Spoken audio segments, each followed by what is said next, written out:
Hello, boys, girls, and germs. And bees. Oh, yeah, germs and MBs. We're here. We got the multicellular viewers as well as the unicellular covered. So Remember when everyone became we a take all kinds formless, here. shapeless blob in Fairly Odd Parents? Yeah. You are welcome here. Yeah. You're safe now. You don't have to run anymore. As long as you're not right wing, okay. No right wing unicellular organisms here. Yeah, the right wing multicellular organisms would be like, I liked it better before we began mitosis. Yeah, I mean, I'm sure if you get some right winger worked up enough, that's probably what we'll say that. Because I mean, a multicellular right wing organism is just a normal human right winger, but yeah. Well, if we can find some right wing dogs or something. How good is it, do you think, for the viewer retention to start immediately with shitting on right wingers? well, I mean, I guess we were shitting on them because I was. But anyway, it's your Should we friendly restart? That was left. No, don't. It's your friendly left wing content creators, Rails the Hermit, and Red the leftist. Red the woke, Red the gay. Yeah, commie Red, not Republican Red. I'm trying to think of like Dark Souls-esque like boss titles that like wrap in how woke and gay I am. Can you think of a good one? Like off the top of your head, please. I'm believing in you. Red the Socialist. No, there's something that sounds like eldritch and spooky. I mean, Red the Progressive. Red the Communist. The Red New Deal, because it's wrapping in Green New Deal and also communist. Yeah. This is stupid. How's it going, guys? How we doing? I'll wait for you to respond. It's okay. Given some Dory Explorer style audience engagement. So sorry this one's a touch on the later side. My internet besploded, but it's back now. So we have some, as it does sometimes. We have some old women who are really young women who are really girls, because if you say young women when you mean girls, you're probably a pedophile, to discuss. Yeah. And here we go. Unless you have something else to say, Russ. Nope. Fantastic. Oh, we're in the opening. All right. We got it. Now, I may need to skim through to find Yaku. I assume she's in... No, she probably wouldn't be, right? Because she's in the ending. Okay. Yeah. Dun, dun, dun, dun. Girl slept through, like... Man is firing off I think bullets, that's fair, firing actually. His gun, like... She might have, like, a brown noise machine on, like I do. Yeah, maybe. He took a drug that makes you, like, sleep through a farmer spy attacking your house type of thing. Well, I mean, that probably happens every other week here. Right. They usually just kill them. Amazing. Oh! Just amazing, yeah. Ba ba ba ba ba ba ba. There he is.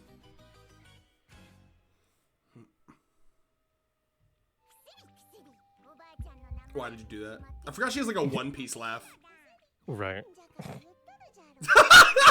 The framing of this is very like any other anime. It'd be playing that fucking violin like. Yeah. He's like, you know what it kind of reminds me of is when Mrs. Puff is crashing out in SpongeBob and she's like, oh merciful Neptune. Sweat drop. It's probably what he's thinking right now. Yeah. Oh merciful love God. Why?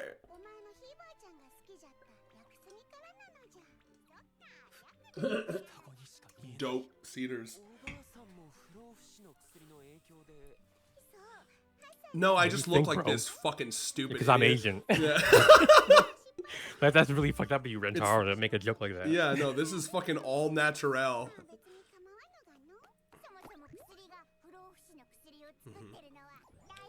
I wonder if this is setting up a future serious arc. Yeah. It is kind of fucked up that they really just robbed us of the chance, the mere chance to see Yaku in her prime, or even just like her original form, which is her true prime, depending on who you're asking. Yeah, guys, women are like wine. The more finely aged, the better. Or like cheese, perhaps. Stinky. Yeah, the more stinky, the better. Oh, I really do think we should do our ranking the girls from stinkiest to least stinky. Oh my lord. There's got to be a spectrum. I feel like you could make that argument for like even the ones that you wouldn't think are stinky or not stinky, like Carne. You know, she gets worked up. There's a lot of hormones, adrenaline. She's probably getting a little sweaty. Carne leaning a little stinky. You know, like you know, not like all the time, but like after gym, you might get to catch a whiff of Carne, and you're like, oh. She's like, she's broken. You know, 15% of Rentaro's bones. You know, she's probably breaking a sweat or two. Yeah, exactly. God, it kind of washed over me. The previous episode, but like the color design. We talked about this in the. I rewatched the whole episode. We fucking destroyed them for their interior design. What do you mean washed over you? I guess. I mean, it's so weird. Like, it's awful. I gotta go back again. They've got like the orange wood the table is kind of normal, I guess, and it might even work with like the green metal. Like it looks like a doctor's the doctor's room chair, but then you got the fucking industrial piping. I don't know. No, I mean it's gotta be for some reason when I was. Go ahead. Sorry. When I was watching this scene, this shot the first time through, just my brain was like, I couldn't forget. I was like, wow, it looks fucking weird. Well, it's got to be intentional, right? Because like none of the other rooms in this show look like this. Isn't like an accidental fuck up. Like this is clearly like an intentional. Like these people are inhuman. In the sense that like they have their hyperfixation. Yeah, you know, I really do think that the Yakuzens are the type of people to like they bought. Okay. Hear me out. I think this is how it went down. They bought a house together, these two. First thing they got to, you know, what would a normal family, you know, start with? Oh, let's decorate the kitchen. Let's decorate the living room. First thing, we have to fucking knock down all these walls and retrofit 95% of the house into a working lab. I agree, wife of mine. Let's fucking do it. I'm also the Hulk in this mode of time. So, like, it'll be super easy. We ain't hiring any movers. Fuck them motherfuckers trying to get our money. So they're fucking knocking down walls. They're making a lab. And then at the last, like, I don't know, they're at a point where they're like, wait, where are we going to eat? Oh, yeah, I guess that is important. We got to sleep, too, somewhere. Okay. Until we invent the never have to sleep again drug, which I am working on. Fantastic. So they go on, like, Facebook Marketplace, and they just buy, like, a bunch of mismatched shitty chairs and tables. Yeah. That's kind of the vibe I'm getting, is that, like, it's a secondary. Honestly, yes. They bought the things you need to live in a place. Last because like, it's just like the drug obsessed druggies. Like I said in the last episode, that they are the like men really be living like this and thinking it's okay. You know? Yes.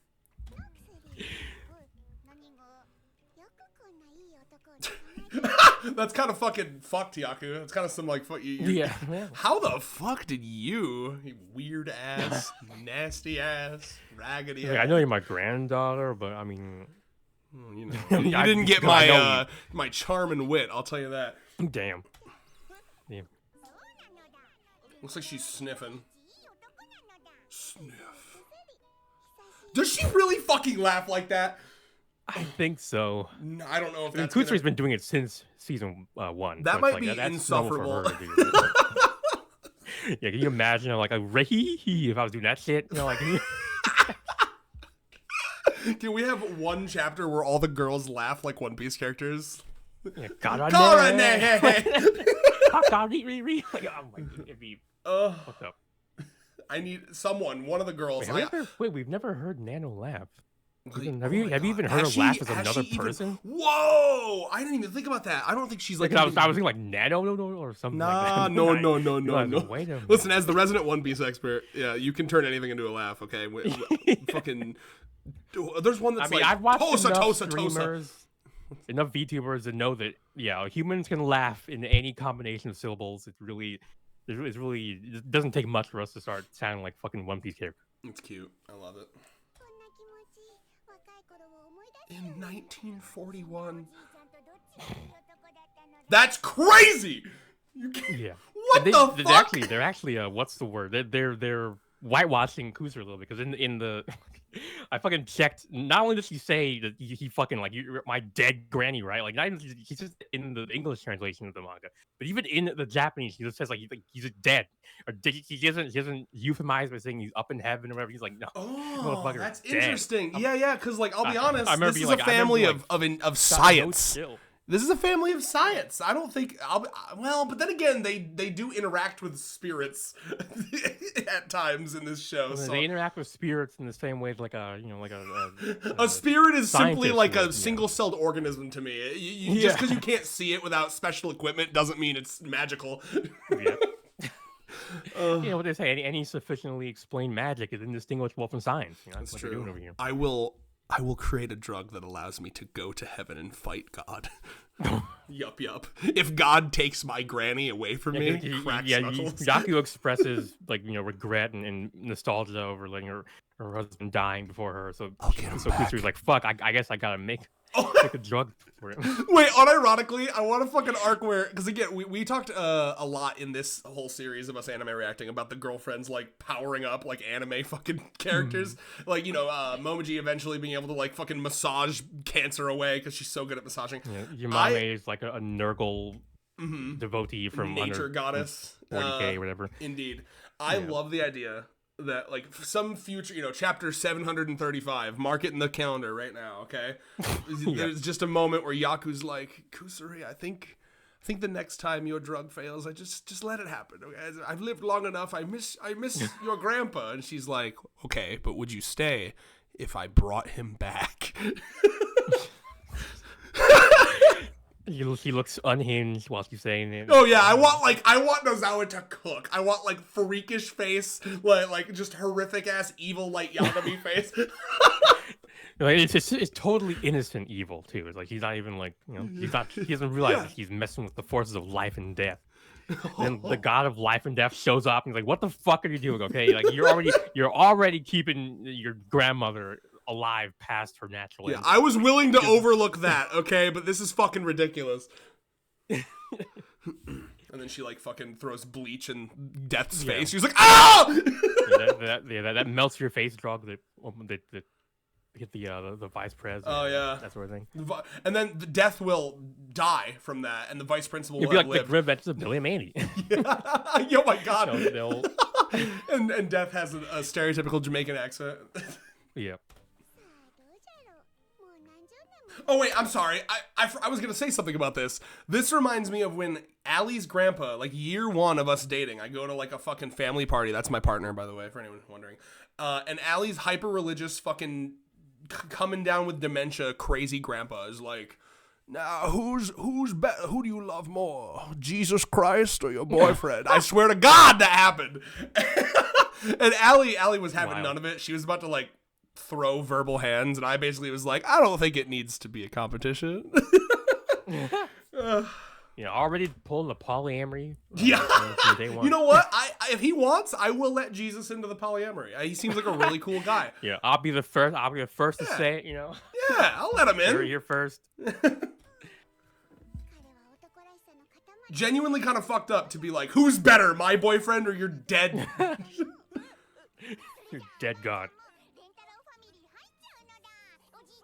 That's crazy! Was she this blunt about it? I forgot. Yes, I said that. They literally Jesus. whitewashed her. They made it, at least the first time. The second time, she just says it the way she said it in the manga. Yeah, I think I added a little clip. There ain't even flesh to decompose on that dead ass motherfucker. What's with that? That's the kind of time she's on. Surely you're over it by now. God. And the love of your life is fucking dead. And then she has the gall to be sad about Rentaro dying or dying later on. As if you're like, fuck, Granny, I guess I understand where you're coming from now. Kusuri's got some fucking learning to do, dude. I swear to God, I really do hope that they dive into the fact that, like, it's very clear to me that, like, when she turns 8 physically, it, like, reverts her brain a little bit. Because, I mean... Yeah, they did talk about this in this part of the manga. Oh, do they? Because she basically... She wasn't finished cooking when she took the drugs, so her body's kind of like fucked up. Whereas like her dad and mom and Yaku were already full-grown adults. So that's why she's fucking weird and stupid. Like that's the canon. Yeah, I mean, it might also be that probably she just tested the first version of the drug on herself and progressively went developed it more as she went. Yup. Because she would just say it just removed my limiters. I was restrained by morality and self-preservation. Once I took that first hit of the immortality joy, that was gone. And I was suddenly able to. Yeah. I used to think I didn't care anymore. Something snapped inside of me. I used to think I liked having those fat tits. I felt hot and sexy. Men looked at me. And then the second I turned 8, I was like, oh, the freedom. I can move. I'm about to take a fucking guck on that shit. Yeah, she's gonna show him a little, hawk to him. Bro, you have all these youngins dating you.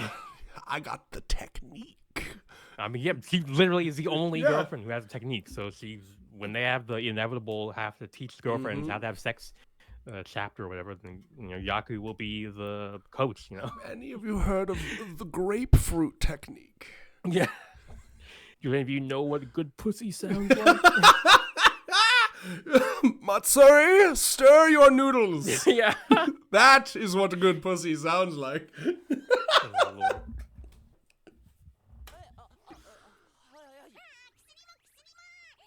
Oh, there's Reyes' favorite. Yes. Yo, she's still in fucking MILF mode. How long does that last? I guess an hour, right? Not long enough. But yes. Reyes fucking, like, give her the flash where the fucking yeah. air is igniting behind him. He's like, I gotta make it. Oh my god, she's so... You know what? They emulated like an old anime looking ass. Yeah. Oh, sorry, please. Yeah, we're getting our first meaningful look at this fucking Mr. Pentaro. Let's go. We'll only really see him in the EDs.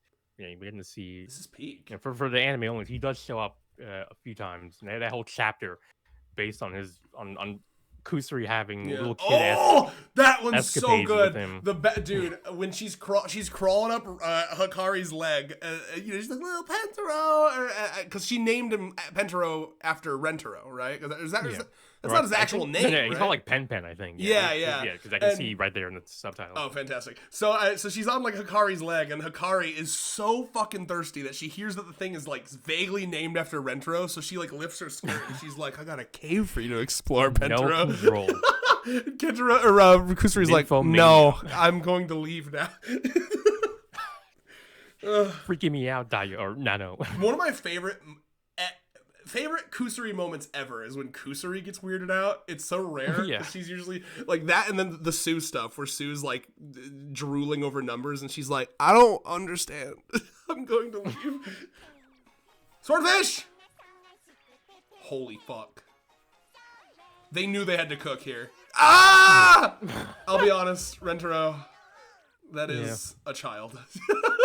I know she's not literally, but you shouldn't. The classic anime bridge. You see? Rentaro's also mixing up love and lust. Cute and lewd. Probably, yeah. It's like, I'm so confused.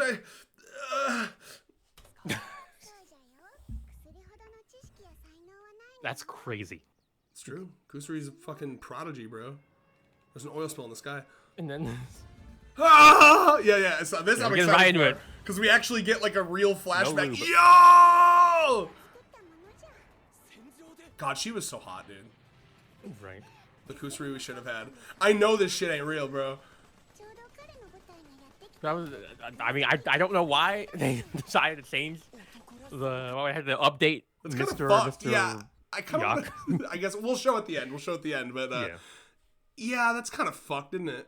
I mean, I guess he is either the anime or the manga. He's supposed to be just like I think a reference to. He's a hard-boiled guy. That's kind of what they're going for. But like, I don't know. I'm gonna choose to believe that this shirt, long hair. It is a little weird. This is how they sent me to war. No supplies. One gun. Yeah, they were rationing the shirts. They even rationed our nipples. We had to get them shaved off. I'm going to get in the way where we were going. I'm going to choose to believe that this is like Rentaro vision from what he's hearing from Yaku. He's imagining Yaku. Yeah.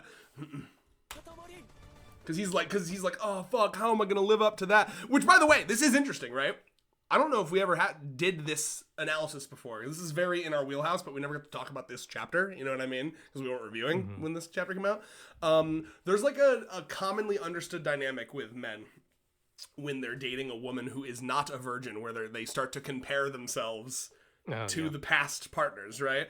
And given that no this confidence is having ass motherfuckers. Yeah, and it's interesting to see how Rentaro kind of falls into this too in a way, because this is his first and only girlfriend who is not a virgin. And so here you see what it does to him, right? He's instantly thinking about this past partner, like how can I live up to him? How can I live up to him? And it's just like even Rentaro, our progressive champion, cannot escape this. I'm starting to think Rentaro was more like progressive on accident. Like, he definitely hasn't studied the theory. First principles, but then he still has some deprogramming to really get his progressive bona fides. In I think you're right, but I'm not upset about that because that gives him room to grow as a character. Because you're right. I think his instinct is love, right? And what we know that he has studied is like all things love. So he's read about love.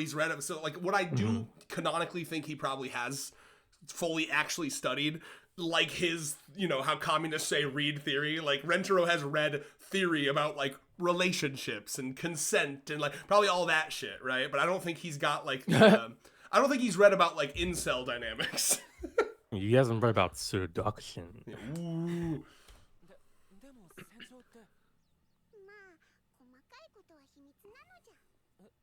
Okay.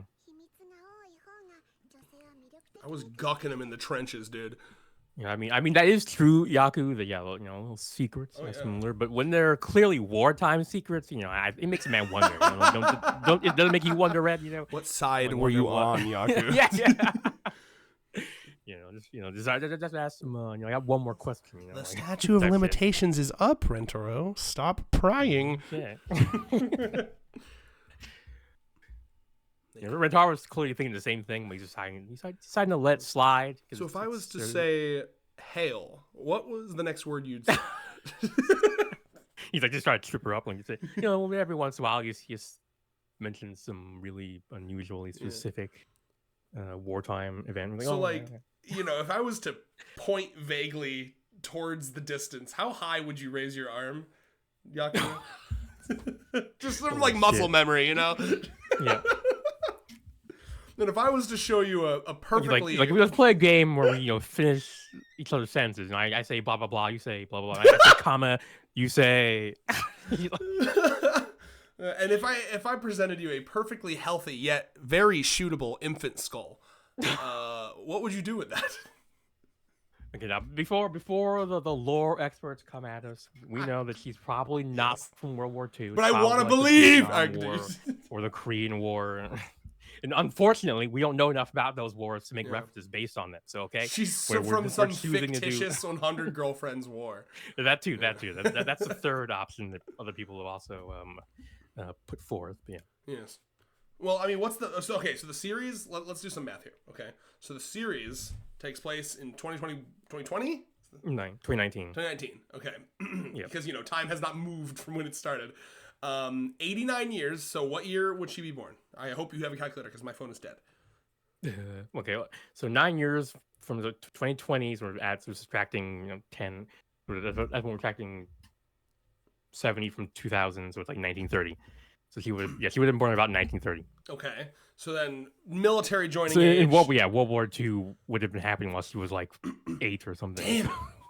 Okay, so so based on that, that's why most people war that Japan was involved in post World War II? I mean, not really. Damn it, post World War II, Japan was basically barred from war. So no more military for you, naughty. Yeah, so she would have had to been like voluntarily going to a war zone.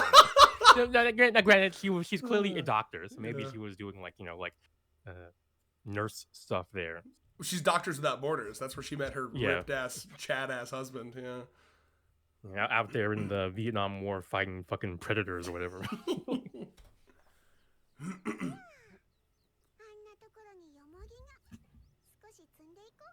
She's doing old lady shit, like making herbs. Right. Dying. I was excited to see this because this anime so far has been very high paced, high octane, high action, right. Go, go, go. And this is by its definition a very slow paced chapter where they just walk around and talk. So yeah, I'm happy nice to see contrast. It. Yes, it is.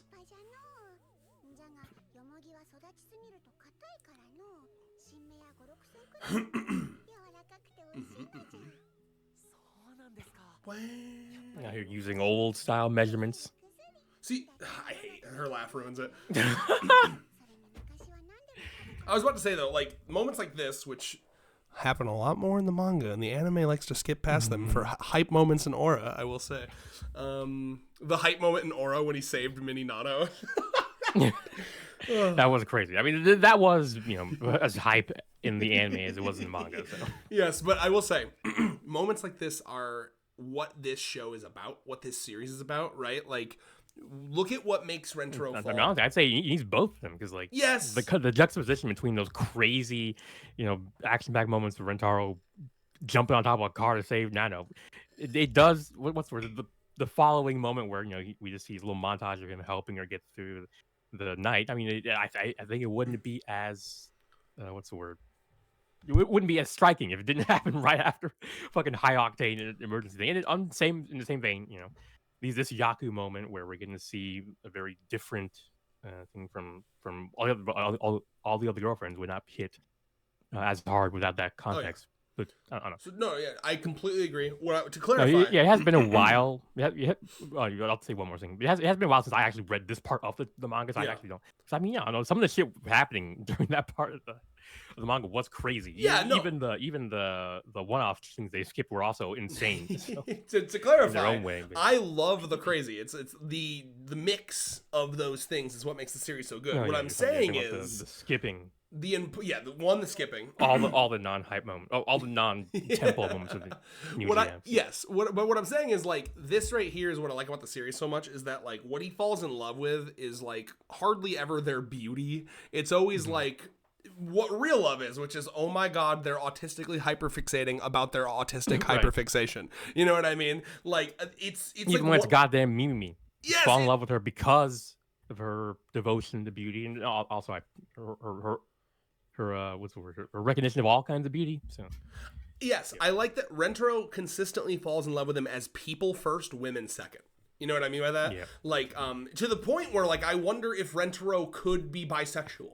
Because, and I only say that because there is, like, almost never a moment where, like, his love for them is, like, behold it entirely on them being a female. You know what I mean? Mm-hmm. He falls in love with people's souls, man, like their spirit, their brains, who they are as people. And it's one of the, it's when you go and watch other series, they have moments like this, but it's always predicated on like the, you're so pretty, boobs, you know what I mean? And so I do like moments like this where like the show is willing to take a moment where it's like, oh, you're really knowledgeable about this stuff, and that is super attractive. In the same way that like when Eve draws a really cool drawing in the Discord, I'm like, God, she's so talented. When Mems, I'm gonna shout out a bunch of Discord people. You should join the Discord, so maybe I'll shout you out next. When Mems in the Discord, this morning, Mems was like, I need to prove to you a crack ship that I have in Digital Circus, and they started drawing like diagrams, like complex diagrams. And talking about all the fucking characters and drawing lines between them, and I'm just like, oh, it's passion. It's always passion. Passion is attractive. When Richmond is painting his fucking Warhammer figures, and like, he's such a little dweebus, but then he fucking drops his fucking Warhammer figures, and I'm like, damn, that's talent, boy. It's that shit gets me going. It gets my heart going. It gets Rentaro's heart going, and that's why I like this series, because it knows what love really is. The casing it's got that passion. Yes, the casing of one's body is important, and it's important to find it attractive, but it's a cherry on top to what love really is, which is I want to sit around and autistically hyperfixate back and forth at each other until we die. Yeah. Anything to add to that? I cooked, by the way. I mean, yeah, honestly. I mean, I guess the only other thing I would add is, not only passion in the characters with each other, but I mean, the passion of the goddamn mangaka. I guess, yeah. The passion and artists. Sorry, continue. Yeah. Their passion, none of this would be happening if not for their passion. Oh, Nakamura is a real one. He clearly is a woman enjoyer in the most like body worship, people worship. Nakamura is clearly an all women are queens. Studied woman. Nakamura was that guy in the all women are queens video with the blue lightsaber. Yep. He was drinking his woman-loving juice like it was, like it was the desert and he had nothing left. God, yes! I really want to make that a meme now, just like me with a juice box. Woman-loving juice. Juice you only drink when you love women. The juice makes me love women. Yeah, either. Yeah, it makes you. Yeah, you only drink it when you love women, and if if you drink it, you will love women. So it's like it just kind of reinforces. Yeah. Feedback. Yeah. Yes. So are you you like plapping that yet or what? I mean, like, tell me. I'm 89, dude. Yeah, she doing a good job. You know, let me know, or not. And Listen, when I grew up, it was like, if you weren't like getting a nut out of your man and feeding him dinner every day, you were out on the street. Okay, so I need to make sure she's doing her job. Yeah, and she got a traditional husband, so you gotta have some traditional views on. Yes, dude, her husband now in the anime, canonically, her husband is this fucking like Arnold Schwarzenegger from Predator looking ass Chad, and he's like, "Make me fucking dinner." Yeah, Japanese Austrian accent. It was really weird. No, I kid. I think we know he was hard boiled, but I imagine he must have been a good guy. I don't think Yaku is a very strong, intelligent woman. I don't think he's the same guy who put that message at the bottom of her vase. You know that he couldn't read, but yeah. Anyway. Clearly, he's like the 1960s version of like progressive, right? Like he's like oh, I got a man who thinks I don't know what's a good example. He never hits me. You know, you ever seen those fucking? Oh my lord, yes. Okay, I saw a set of videos from I don't remember. It was 60s, 70s, 80s, somewhere in that ballpark. I think it was earlier than. It must have been like 60s, 50s, 40s. I don't know, in that ballpark. And yes. I don't know, because I don't know when this became... like big at the big range. I don't remember. You can... Here, search this for me. It was a video where the newscasters are going around. I know it was in color, at the very least. So, post-color TV. So, that helps. When was that? Like, 50s? Yeah, I think so. At least by the 60s, definitely. Okay, so newscasters going around, and they're, like, asking couples, like... What do you think? Should women do all the housework or should men help? Ha! Can you imagine? You know, like that type of shit. No, they didn't actually say that, but it was like a question that was being asked. Yeah, the man on the street. Yeah. Question. And you know, a lot of them were like, "Oh, that's just the woman's role. It's how it's always been." But there were a couple little fireball young girls that were like, "Of course the man should help. What are we fucking, you know?" Right. And so like that's kind of there's no way to search the thing based on that description, but I bet I could fucking find it, but I'll let you know if you know for as an exercise for the viewer, you know, try to find this clip that we're talking about. Either way, that's kind of the vibe I'm getting. Comment down below. That's the vibe I'm getting from her husband is that he. They get to see really antiquated views of you know what 1970s. He'd be like 1960s progressive. He'd be the guy that'd be like, "Of course I'm gonna help with the housework. What am I, a loser? Come on." You know what I mean? But then you know he'd be like, "Well, what do you think about her like having her own bank account?" It's like, no. Are you serious? God, you did that so well. Yeah, you know, because no matter how good a person is, they are always a product of their times to an extent. You know what I mean? Rentaro, you do not know that. That's true. Rentaro, don't cut yourself. I know it's a real thing. It must be, but like it sounds like some Harry Potter shit. Mugwort? Are you fucking kidding me? Yeah, to me, it sounds like some warriors cats type shit. Because they were using them like poultices and plant juices like medicine. Go into heat with your cat. Yeah. Okay. Well, that never. Unfortunately, since it was for children, that never happened. You know, except for all the fics that my girlfriend and her best friend were writing. Yeah. Well, that was before I got into fics. I was reading that in I think.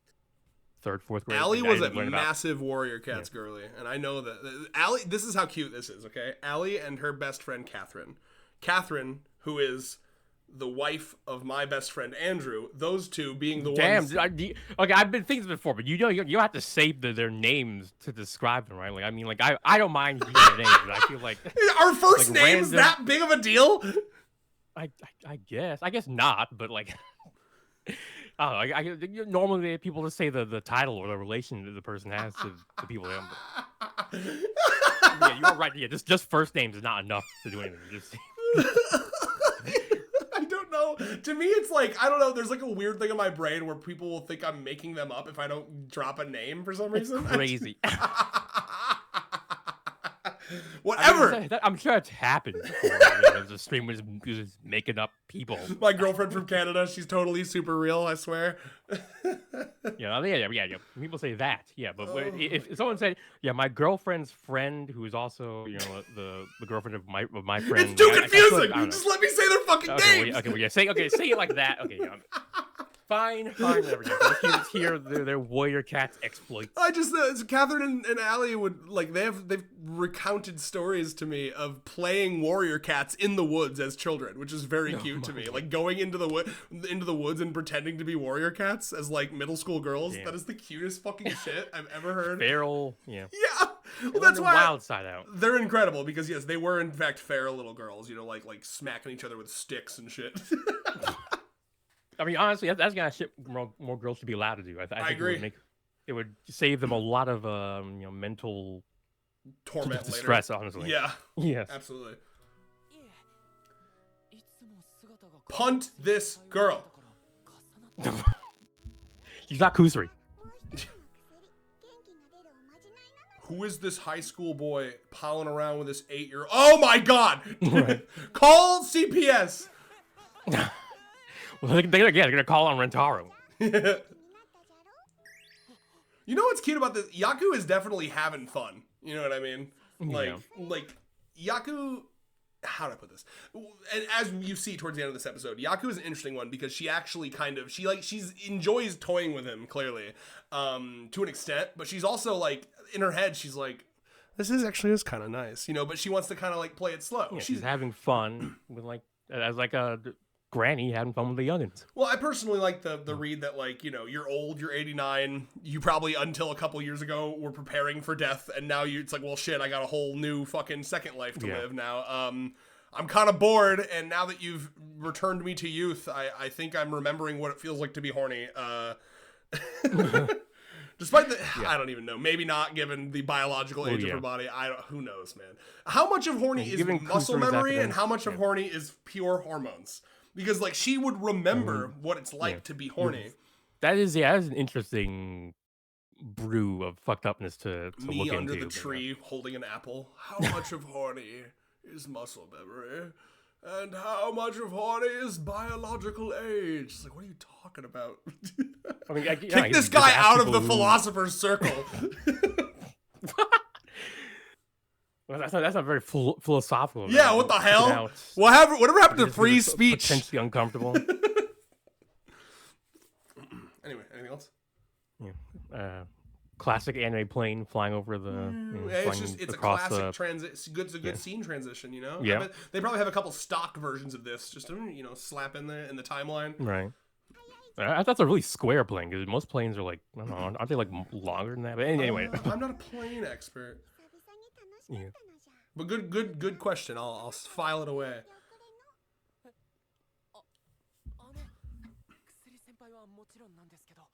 I'm kind of impressed for Kusuri to just giving them their free alone time this whole day. Right. Well, it's because Pentaro is on. It's an all-day marathon, Rentaro! Remember, Kusuri was literally about to go with them, and then her mom was like, didn't you tell me to tell you that Pentaro was coming on? She's like, oh yeah, I totally forgot about Pentaro. Bro, yeah. I remember in the old days when time had no meaning and every moment I wasn't being productive, my brain didn't scream at me. I remember Nickelodeon all day, fucking Danny Phantom marathon. I'm like, oh fucking hell yeah! And that's just my entire day rotting into the couch as a fucking 12-year-old. I remember they had that crazy Naruto marathon that went on for 2 days. I watched, you're watching the start of the day and you come back from school and it's still going. You're like, holy shit! And you've missed fucking 12 episodes while you were gone, and you're like, damn it. Well, no. In that case, you missed 24. 7 hours. Yeah. Something like that. Everybody, hands up! Stands up! That's Shippuden. Well, that's the one I remember. Okay. Yeah. Get your chibi face off of my face. Demons.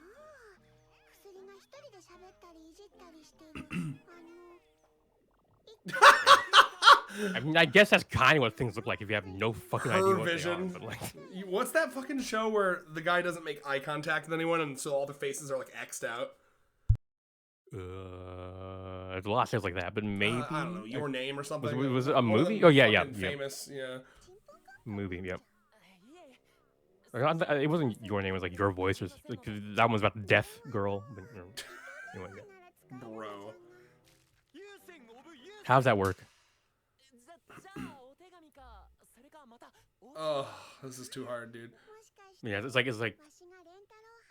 Rentaro, read the room. This is a one night stand, or I guess a 1 day stand. Like she's trying to gently let you down. Probably, old. maybe. It would be weird. I'm old and also young. Yeah, I don't. It's strange. I'm trying to figure this whole shit out.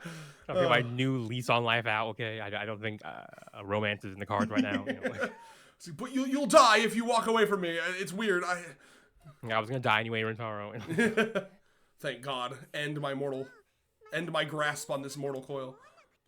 Yeah. Fuck you! Hold on, I didn't mean to be misleading. She says that she's been fucking kissing him on the forehead and fucking twiddling his little fucking nipples all day. I mean, who else kisses you on the forehead but like your parents or grandparents? Yes. It's normally not something people do in a romantic context. I mean, your That's partner horseshit. I kiss fucking Allie in the forehead every goddamn day. Thank you very much. Well, yeah, but I mean, it's also like what's the word? Like it's a romantic less. It's established. It's not like new flirty. People do it with their pets. Yeah. Yeah, okay. And that's what Rentaro is to Yaku. A pet. A pet. A pet. A pet. A pet. Anyway, do you know what I mean? I see you more as like a pet. He's like, oh, shit. That's weird. That's weird that you would do that.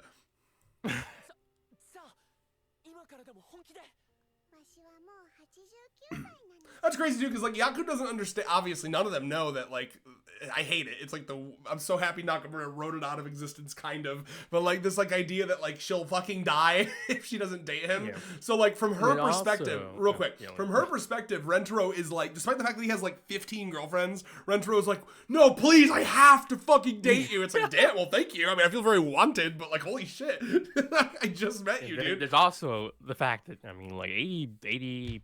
Well, senior citizens, they're kind of famous for getting freaky when they're that age. You're like, I can't done get it all anymore. I need to feel like, something. I might as well. Well, I guess yeah, but yeah, it's like, I can't get pregnant. My husband or wife died like 20 years ago, so I might as well, enjoy my body while I still got it. Google search. And then they lemon get party. STIs. Yes. I mean, what? I don't know what Google is. I don't know. Send a telegram to the internet. And ask them to send you back 70 plus images of the looping gif of Lemon Party that you can flip Captain Underpants style. Flip-o-rama type shit. God. But it's old men getting clapped. Oh my lord. Wait, they actually, Japan had this whole like genre of pornographic art. Bro. Called shunga. And they were just like normal everyday shit you would just put up in your like foyer, and they'd give them to like newlywed couples, like, hey, get some ideas from this, why don't you? Please populate. Given how Yaku is, she probably is gonna pull out that one day. The Fisherman's Bride. Like, yeah, pull that one out. But I remember when this one was new. I was there.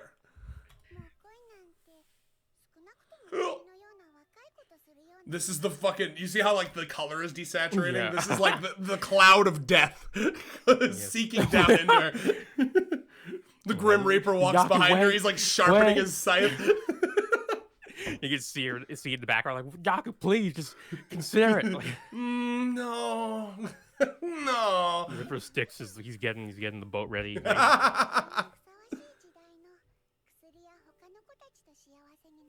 Oh boy! If only you knew that some of the girls he's dating are in their 20s. Yeah, well, which is not nearly slanderous enough for me. Yeah. I'm gonna need a couple in their 30s and 40s, please. In 50s and 60s. Yeah, dude. The whole spectrum. Right. It'd be a nice lesson too, because it's like fucking your love life and excitement doesn't have to end when you're in 60 or 50 or 40. You can go out and date a high schooler. I'm kidding. That's a lie. Boy, that's sunset. I was about to say, boy, that's sunset quickly. But yeah. Well, yeah, because it's the specter of death dropping. I wasn't fucking around. Yeah, I guess. There's like a fucking Avatar Last Airbender style blood moon. Someone fucking fucked up the yin yang Earth fish. itself is dying because I'm not dating you. You can't die, so the only way for the curse to play out is for the Earth itself to die. So Rentaro, you were that's crazy to think about. You were never meant to get this far, Rentaro. I thought you would just pick one. Now that you're this deep in, if you fail, like you fool, everything you dies with the natural order. And who tells lies? Hey, it's a flock cam, dude. Oh my lord. I better fucking drip the hell out with some gas station sunglasses. Hell yeah, dude. Damn, I mean, the convenience in Japan really are fucking convenient. They're just selling everything needed for this outfit. Honestly, I'm pretty sure there's a couple convenience stores where I am that would have all this. Cause I've seen like trucker hats and fucking gas stations. I've seen bandanas for sure. I've definitely seen bandanas. The ripped jean vest might be a stretch. Yeah. But like the fucking sunglasses and the bandana, totally doable. Yeah, true. Actually, not. Ugh. What do you do with his clothes? Oh yeah, it looks way nastier than the manga. I'll say that. This guy over here is like, what the fuck? And the other guy's like, look away. Like he was about to leave. He was literally like, he's at the fucking entrance. He's like, I'm not being seen. I'm not gonna walk out until they fucking leave the entrance. Yeah. The lady looking at the diet dog food chips? bags up there. Yeah, I got those are way too big. That's like some dog food. Yeah, right. Like just pretend. Ooh, fiber. Hold up, fiber. Yeah. And 16 above them. Jack. What is this? Okay, let's find Apple Jacks. I think those are straight up Apple Jacks. Yeah, let's go back a second. 16 doors open. Oh yeah. Good 16. Good call.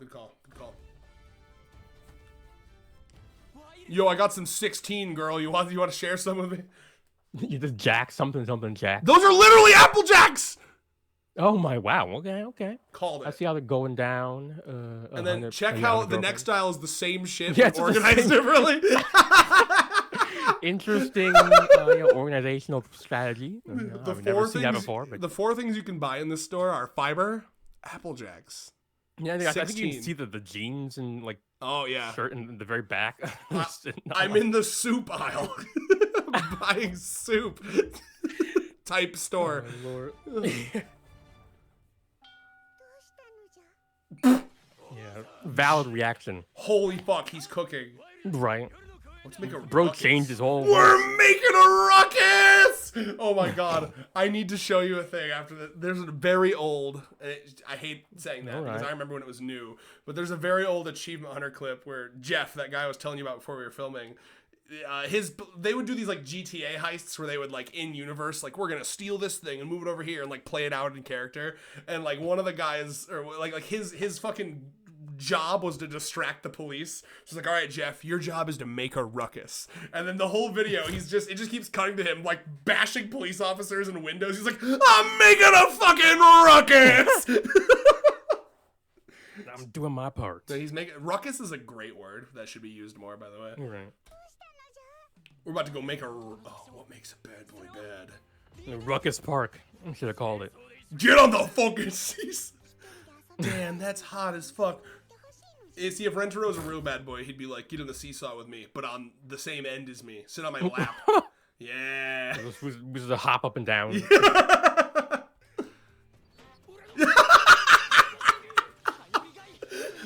That's peak, actually.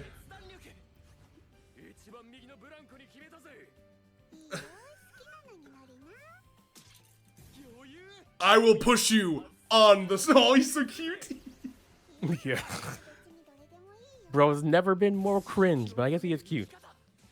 Oh, shit. That's the cool kid way to swing.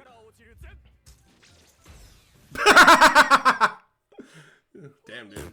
He's in that fucking peg my ass position. You see it? Yeah. Manly position. Yeah. Oh my god, he really is just such a good boy. He doesn't know how. Right. Oh. I wonder, is this like his actual grandma? Or is this like new grandma lore dropped? That's crazy. Right? I'm gonna choose to believe. Yeah, I want to believe. Wait. Sorry, you didn't push play, so I did. I thought something happened to the audio. I have. Oh! Oh! One of the rare, aggressive Rentaro moments. Maybe. Or does he not end up actually? Because I don't have like full memory of this. Ah, yeah. Very good, Yep. very good, very good, very good, very good, very good, very good. It's interesting. Yeah, I don't have an ounce of wild. I mean, that's one thing I agree with completely. Rentaro was probably the most civilized human I've seen in any media probably my whole goddamn life. But I like the fact that there's that, but he'll also like murder a motherfucker. Because Yeah. I just thought of the most recent chapter where like literally no transition panel, just from like he's like about to punch was that pretty girl. good. It's like, you must die. With the I'm sorry, but I must do this face. Well, the way you described it, where it's like not even a conscious decision being made, Yeah. it's just like an autopilot like response. Oh my god. But no, I had something to say. This moment is cool. Manga spoilers for anime only. This moment is cool when comparing and contrasting it to Kimari. Her intro is one of my favorite chapters in the whole series. And once again, he feels the need in that intro to kind of be a bit of assertive. Because Kimari is someone who's holding herself, her whole thing is holding herself back from what she wants. So he notes that, and he's like, okay, I have to, if you won't break the rules, I'll break the rules for you. Which, like, hot! Yeah. But he does it. Unlike this time, Yes. he has a much more smooth, word, like smooth as fuck. Yeah, how he does smooth. it. And, Yeah. Yeah. Well, I was going to describe it. If that's chill. Yeah. You so describe it now. I'll give like a summarize. Yes, please do. Yeah. So he essentially does like he gives that whole line about like I know I feel like you want this, and if you can't bring yourself to do it, I'll do it. And then he leans forward. He's doing the like I'm about to kiss you thing, and he's staring her right in the eyes, and he's like, if you don't want this, tell me no. Just say so. Say so. And he gives her, and there's even like a purposeful couple panels that show like a pause, which I really, really like. That he's like, he sits there for a couple seconds, gives her ample time, and she just kind of like, she's shaking, she's like stuttering, but it's pretty fucking obvious that she wants it. And then he goes in, which is like, I liked that a lot because it's a rare moment for Rentaro where he's not like cookie cutter perfect. Because I could definitely see people still looking at that moment and saying Rentaro is in the wrong, like, oh, he pressured her, or, you know what I mean? But like, he did something that was kind of bad boy, kind of hot. And let's be honest, one of the things about romance, and this is one of the reasons why there's a lot of problems with romance, is that like what's hot versus what's unacceptable is constantly on like a razor's edge. You know what I mean? There's a lot of people that find like voyeurism really hot, like fucking in the car on like a fucking abandoned parking lot. Oh, what if someone sees us? Technically legal, very hot, right? Going to your local supermarket with a fucking vibrating butt plug in that your partner can control via an app, very hot, probably frowned upon, right? So I enjoy Rentaro kind of being willing to be a bit more scandalous and kind of Aurifarm like that. Got a little more wild. Yeah, crazy like, to think about. I know you want this kiss, girl. I can tell you want this kiss, girl. I'm doing this for you. But he still does it in like a Rentaro way where it's like, here's your allotted 10 seconds to consent. You got to pull out the 10-page consent contract. It's just very cute. Yep. Like, even when Rentaro is trying to be like a bad boy, he does it in like the most progressive way possible, and it's very endearing to me. All right, go ahead, Cook. Yeah, I mean, it's. I had not considered that. The Kimari part of the equation, but I mean, definitely. Call me the motherfucking considerer. Yeah, yeah. I mean, it's just like at this point in time, he hasn't realized like he worked a lot on his romancing skills. Yes. So maybe he should do a little less of that and work a little more on his seduction skills. I mean, like and I'm sure I'm sure the anime owners are not getting their first exposure to the series via our reactions, presumably. But, I mean, we know that Yaku kisses him after this. So I mean. Without realizing he did the classic, going 90% of the way there and let the woman, close the 10% gap. That's kind of a classic move. Oh, it's so good. He kind of accidentally did, but then later on he does kind of do it. He learns and does something like that with Kichiga, where it ends up being one of the, I mean, honestly, one of the hottest scenes in the series. Yeah, again, it's just like Rentero's got this like masterful level of understanding with people. I mean, like even the most recent girlfriend introduction with Rana, he took one fucking look at her and he was like, I've analyzed all of your trauma. Yeah, instantly clocked.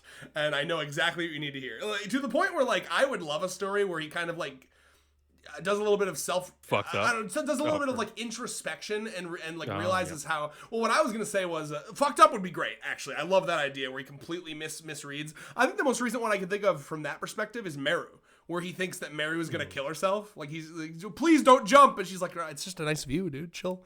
Yeah, her or Matsuri. Yes. Matsuri was the Rentaro fucked up chapter. But usually it's very like it's just a science to him at this point, and I would really enjoy. Yeah. Full hat. Clock it in. I would love a chapter where he's just sitting there and thinking, because like the thing about doing something enough, usually it starts to kind of dampen and dull the excitement. Rentaro, of course, is a certified motherfucking capital W woman lover, right? So like it's hard for me to ever imagine him like losing the passion for meeting new women. But I mean, it would be interesting if he's just like, you know, a Dr. Manhattan style, this world is made of cardboard speech, but for like, I recognize every ass. Like he's like, as he's talking, he's like, Hakari like, Nemu like, is that kind of like no, she's more like Krumi in this. He can't see the girl as herself anymore. He sees her like parts of different girlfriends. These girls and their emotions. That'd be a good fanfic, I think. To have, it would be. I'm writing it down. Yeah, these girls and their emotions are but like cardboard towers to me. Like he's got the whole taxonomy of their personality down pat. And he's like, fuck, I gotta remember to start seeing them as individuals unto themselves. Well, I think an interesting thing too, because he starts to like almost go down like a nano path where he's like efficientized exactly. Like a flowchart type. Yeah, he knows like he's like predicted within a 99.999% accuracy like what they need every single day. And like at a certain point, he needs like to be reminded that like they are individuals and like they're not predictable all the time. You know what I mean? They're not algorithms, because he starts having good. He starts having the moment people have when they drive the same workplace all the time, yes. And then they look up at him and like, oh, I'm back home already. How'd that happen? He's like, oh shit, I went on a date with Akari. I didn't even remember any of it because I was just so rote. Like. That would be really interesting. I had to fend off her advances for the umpteenth time. I'm so used locked to it. me into a meat locker, and I got out with a Harry Houdini style like thing. It was so I for the 14th time this month. And it was like she locked me in a meat locker, and she hit me with that classic Akari line, oh boy, there's so much meat in here, but I don't really see the meat that I want. Oh, wait, here it is. Starts to unzip thy pants, and I'm like, yeah, it's a really good one, Akari. I'm remembering a lot of this for something that's supposedly I blacked out on me. Anyway, that would take a lot of, that'd be like a brave move from Nakamura to write a chapter like that, because it would show Rentaro in a very like fallible position, you know. Yeah, that's a fanfic for sure. Grabs his dick, twists it. Yes. Fire. He's like, I'm gonna finish what you can't. Listen, and you know what's really cute about this is, all the adults in this series have some deep form of trauma.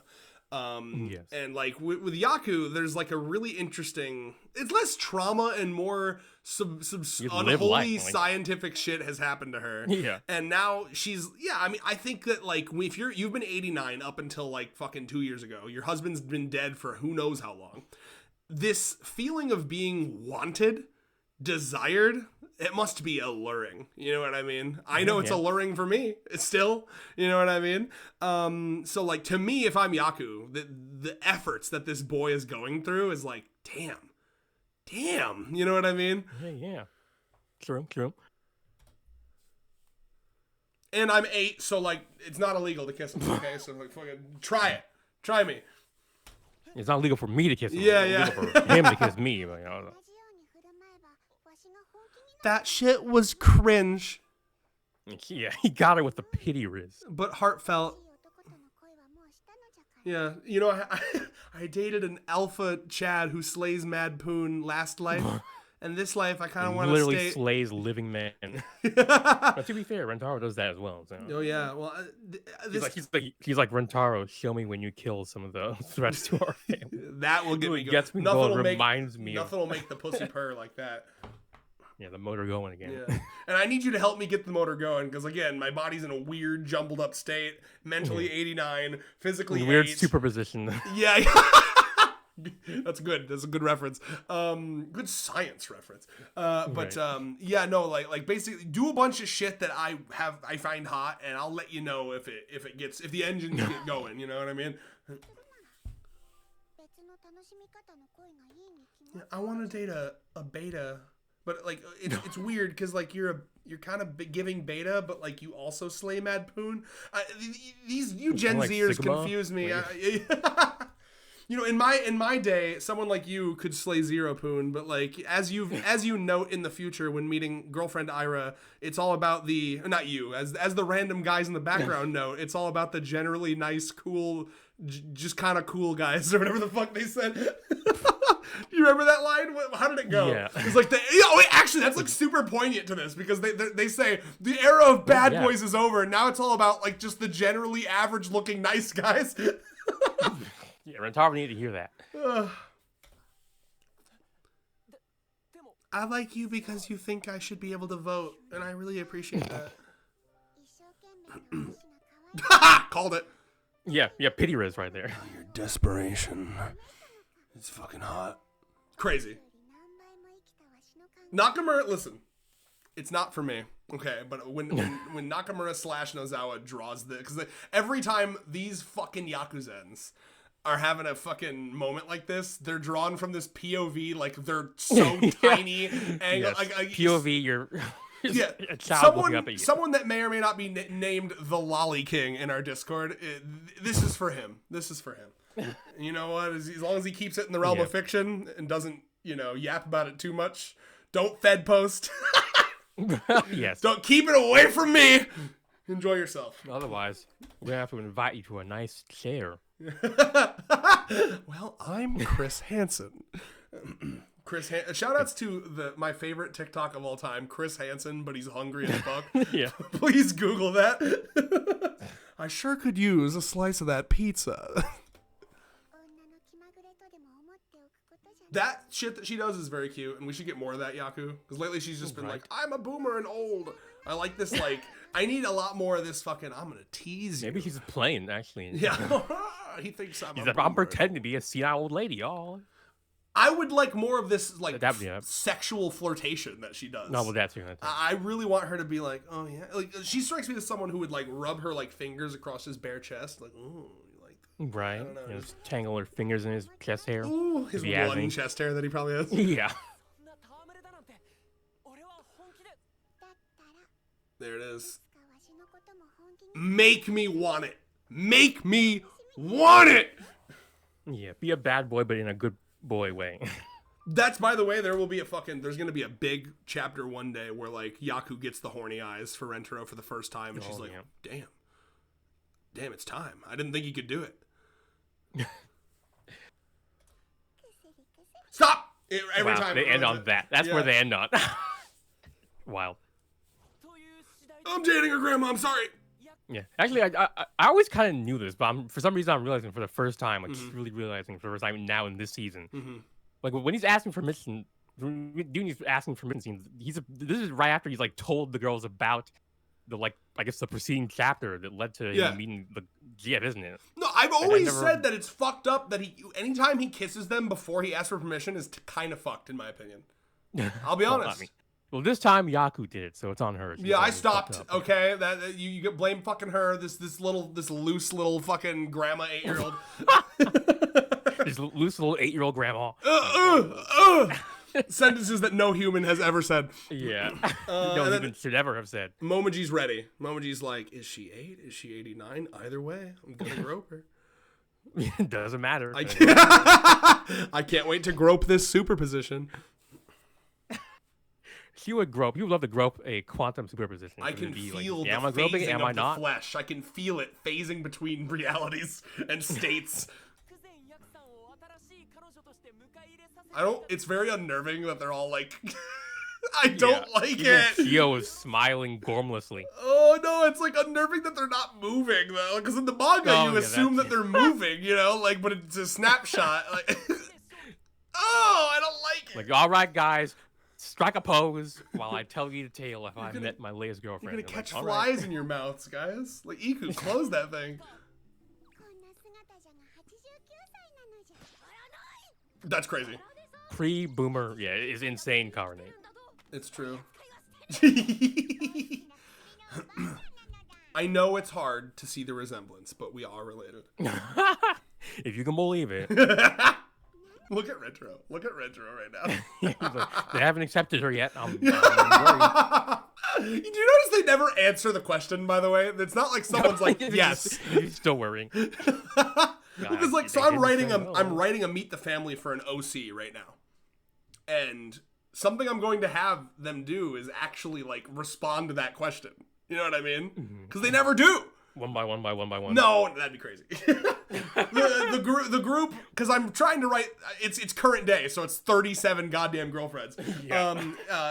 The group, I think, and I imagine in canon they do this too. They elect like a speaker for the group. You know what I mean? Today's speaker of the family is Kusuri. You know? Oh God, bad choice. Right. Recount. Yeah, classic. As always, you're fucking when to talk. Only I'm allowed to be the weird one.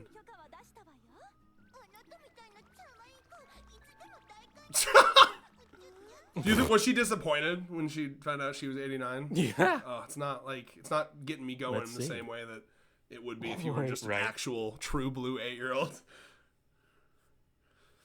So let's see, 2019 minus 8. So in this world, she would have assumed her to be born in 2011. Yep. Wow. The Grimmjow Ichigo fight hadn't even been dubbed yet. That's what I think of when I think of that year. That's a personal red story right there. I was waiting for years for that because they stopped right before. Anyway. Right.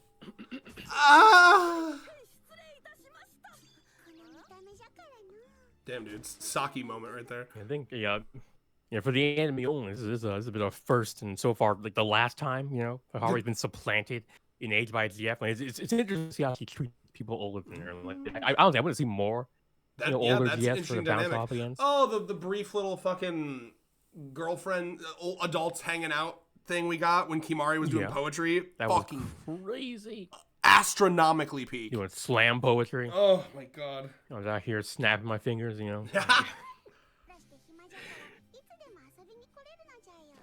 I'm committing tax fraud always. That's fucked. Yeah, oh my God. There they are, posed up from shortest to tallest. The tsundere duo on the edge, contractually obligated to hold that pose. Those two should kiss and scissor right now. Either of these two looks. It's the only way a tsundere can look. Anyway, as I said, those two should kiss and scissor right now. Nothing cures tsunderism. Yeah, like that. Like kissing and scissoring. Oh! Kusuri, after everything you've done to these people, you have no right to be acting this genuinely sad if one of them is like not about your ass. Like, holy fuck! That might be the first... out of all these people. Dude, that might be the first Reyos mic. Almost threw. You clipped your mic there. That was real rage. Oh wow. Yeah, like Karne literally almost threw away. Like he almost threw away her entire fucking personality forever because of a drug you made. Like it's insane that you have the gall to be like, wait a minute, you guys kind of have negative feelings about me. Dude, Kusuri was the original F tier, okay, for a very long time until I grew up. I grew up and I realized that none could be F tier, but like Kusuri was the original. Yeah. These noises. Good. Oh. You're out here guilt tripping the tsundere. I gotta be honest. Not cool. Something about Karne's, like the color of this, what would you call this? Like a vest, a sweater? What is this? Yeah, I guess vest. Sweater vest. I don't know why.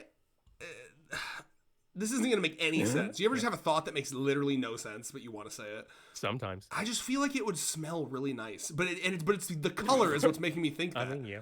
Like I synesthesia. Well, because like maybe because like I think like I don't know if it's my. Maybe just because grandmas are on the mind, because this is a grandma episode, but like my grandma has a blanket that like reminds me a lot of, it's like this color, and like when I smell it, it's like a very nostalgic childhood smell, and like now like here you have Kusari like fucking nosing up on her torso, and I just want to give it a sniff, but like a non-lewd sniff, just like a real like. Well, Hikari is in the background, just being a gremlin. It's just fun to watch. Karne be shaken out of her, you know. It's fun to watch Kusari take advantage of her. Indeed. Whoa. I mean, yeah. Yes. Honestly, I can see Kusari taking advantage of her in more ways than one. But yeah. Today is the day where we put Karne in the room and we watch everyone take advantage of her one by one. Wow. Yeah, the room where everyone takes advantage of Karne one by one. You can't leave until all of your girlfriends take advantage of you. Yeah.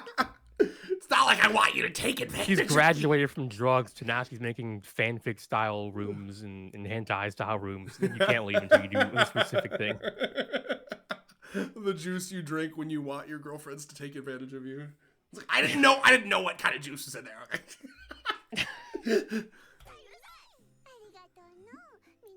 Yes, dude, pull out a fucking butterscotch. Yes! Esteemed. Oh my god.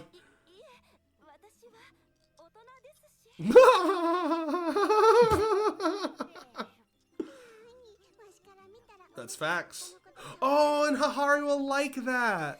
Her little fucking ageism. Yeah, age play. Yeah. On his slab is crazy. You return the slab or suffer my Rentaro curse. showed me his slab. Sorry. Bro, can you imagine if they had a Courage the Cowardly Dog-esque moment in Courage the Cowardly Dog Rentaro would reference. Yeah. fuck that pharaoh up. He would not. Rentaro would fuck that pharaoh up. Yeah. I wonder how many you in the you better be getting that reference. Even recognize the reference. Return the that goddamn shit slab. Was fucking traumatizing. I don't know how they. What black magic they pull to make that 3D? It's mixed media. It's always what it is. It's when you take a 2D animated show and you put claymation or weird 3D CGI. It creates the impression that some extra dimensional object has been entered. That's not supposed to be there. Would that be like in our world? Like, yeah, it feels like it's gonna actually jump out of the screen at you.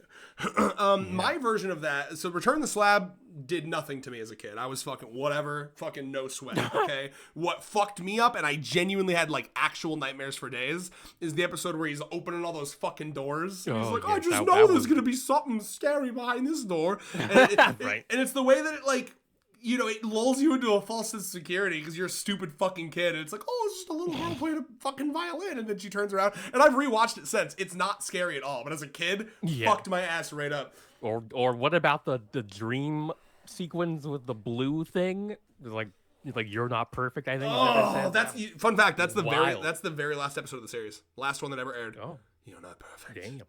You're not perfect.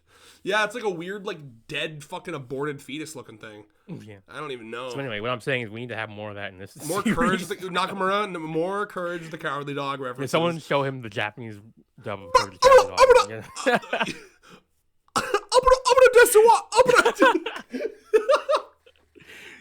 I need more suffixes to say as Japanese courage.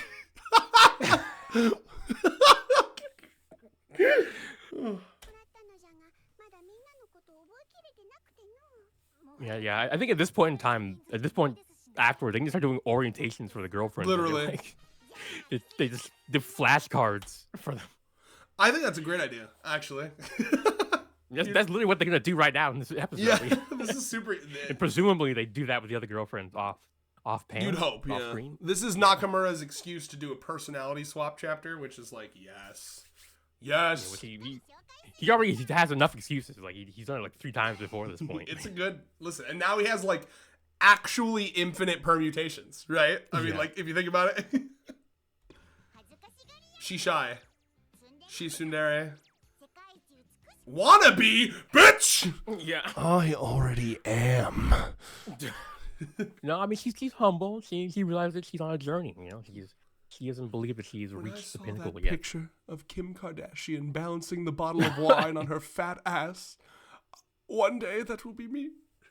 Yeah, I was like, let me get the BBL. Do you remember what she titled that? It was called "Break the Internet." Wow, look, I didn't know that. Oh yeah. That's not how I would one sentence Nano. Yeah. Smart is what? Well, it's Kusari. You're wicked smart, Kusari. I say like Keanu Reeves said. Fucking you're unfortunately. breathtaking. You're breathtaking. Sorry, you were saying. Yeah, I was saying, but yes, it's unfortunate, but yes, we have to admit Kusari is apparently smart. No, he's book smart, is. She's not like dweebs. She's like smart. She's autismo fucking like a mad genius. She's like the scientist in Jurassic Park. You know, she asks whether or not she can, not whether or not she should. Well, I'm reading. I have been for a while. The Dealing with the Mikadono Sisters is a breeze or whatever. One of them is like fucking photographic perfect memory autismo. So she's like a champion shogi player. And like it kind of flashed back to her childhood where like she even like her dad sent her to like a gifted school. Like it's supposed to be super hard. She's getting hundreds on all the tests, and like all the kids are like, "Wow, how are you so good?" And she's like, "It's in the book. Did you read the book?" Because like for her, she reads the book once, and it's memorized. Like she was like reading. I just read it during the test in my mind. Yeah, she was reading like vacuum cleaner fucking manuals as like a 3-year-old and like disassembling and reassembling vacuum cleaners and shit. It's weird that trope has happened twice in anime. Like, wait, what? No, damn, I messed up the Doofenshmirtz quote. Anyway, that exact character type has happened in another anime. That's a pretty literally like the reading. One. Yeah. Yeah, I guess. But that specific example. Yeah, we're literally like reading. Like they literally have photographic memory. They can read the text one time and they just reread it in their mind's eye, and then that makes them like super intimidating. Because in a way, that's like not even smart. Because you're not like yeah, it's different. You know what I mean? It's not like you're actually like implanting a skill into your brain. You're just like closing your eyes and like cheating in a weird way. Yeah, I guess so. Yeah. Open book tests. All tests are open book tests for them. That's crazy. That's her whole character. Yeah. Well, the Kusari, yes, I suppose. That's what we're not getting a description of the girlfriend. We're getting a look into Kusari's psychic landscape. Apparently, she thinks I'm her mommy. Yeah, wait, granddaughter, back up. What was that? Oh, wow. Apparently, I look like her mommy or something. I don't know. Her dead ass. Now that I forgot that she is like that. Yeah, her fucking dead ass mommy. Like, wait, you mean like her dead ass mommy? No, she dead is ass mommy. Dead. It cannot be understated how dead she is. And she was just like fighting back tears. Wow, she's crying with her glasses on. I didn't know that was possible. Let me put on my glasses. I look like her dead mommy for a second so I can comfort her. Don't worry, guys. It's real easy. Oh, she's fucking drenching my tits with her tears. Jesus. She's squeezed boobies. It's like I'm lactating, like just like her dead mom did when she was a wee baby. Whoa, Jesus Christ. She squeezed boobies and stuff. You know what? That one's fair. Yeah. Oppai. That is also pretty good. Yep. Yeah. Yeah. He's getting better as it goes on. Whoa, okay. Now I take issue with this one, okay? She likes books, all right? You gotta fucking give a positive trait, too. You ever heard of that, Kusari? You ever read a book? You ever read or you just pop out the pussy knowing the whole fucking periodic table?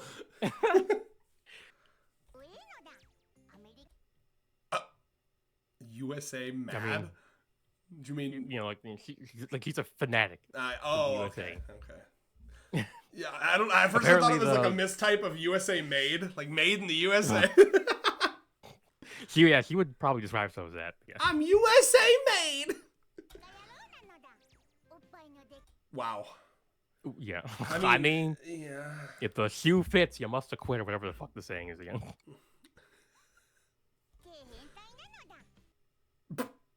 Now it was really okay. It was that very tripped me the helpful fuck out the way you paused. I thought that was like in universe. Yeah, it was real helpful for them to assume their character select screen ass poses for that moment. Yeah, they're gonna have some interesting animation. Wait, I really want that meme where it's like picks. Let me think. Picks Hahari in Super Smash Brothers, crunchy ass Wiimote. Let me suck on my boobies. You know what I'm talking about? I don't think so. So there's a meme where it's like picks insert any character from anything ever. Okay. Well, first let's know your meme here. Okay, have you ever played Smash Brothers Brawl for the Nintendo Wii? That one specifically. I have. Yeah. So if you use the Wiimote and you pick a character, there was that nasty, horrible ass speaker in the Wiimote controller. You remember that? So if you picked, do you remember that? Okay, well, I mean, I played. Okay, I have not played specifically on the Wii, but I have played Super Smash Bros. And you're describing the voice specifically through. Yeah. Okay. That's why I said that. Why do they have so many different extensions? But There's anyway, like fucking 5 Smash Brothers. Okay, so in Brawl, that's the one on the Wii.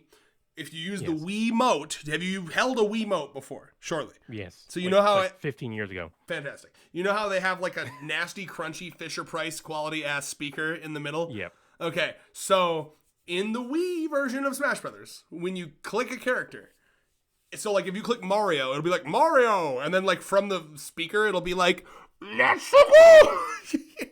But like crunchy, surprisingly well acted, low quality voice clip. I'm incredible at this. What I did was I covered my mouth with both my hands. So, anyways, easy peasy. So there's a meme where it's like picks Walter White in Smash Brothers Brawl, crunchy ass Wiimote. I am the one who knocks. You know.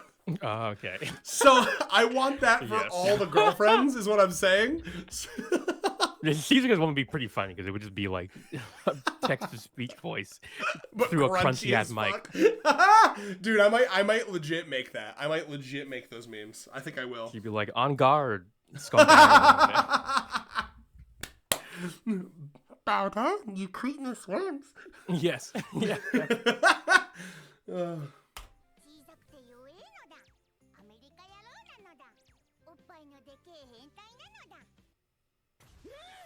Oh. Not gonna let that slander slide, I see. That was crazy. I love those fucking... Yes! She loves it. I love those two tsunderes so much, man. They should... In case I didn't say it earlier, they should scissor and kiss. And I would say that their partners they're always fucking with should scissor, but they're a mother and daughter pair. Whatever, dude. 100 Girlfriends World. We're just having a familial scissoring. You know, there's nothing sexual or incestuous about it. You know? She's just trying to crawl back up for good old time's sake, you know? Yeah, I guess so. She's visiting the old stomping ground. My usual haunt. Yeah. Daughter of mine, silly goober, you're trying to enter pussy first when you should be trying to enter head first.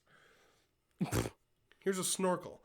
All right. I had something to say, and I'm trying to remember what it was. Look at fucking Natty's knee.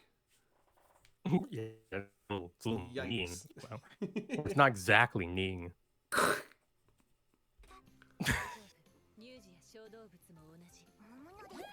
Whoa!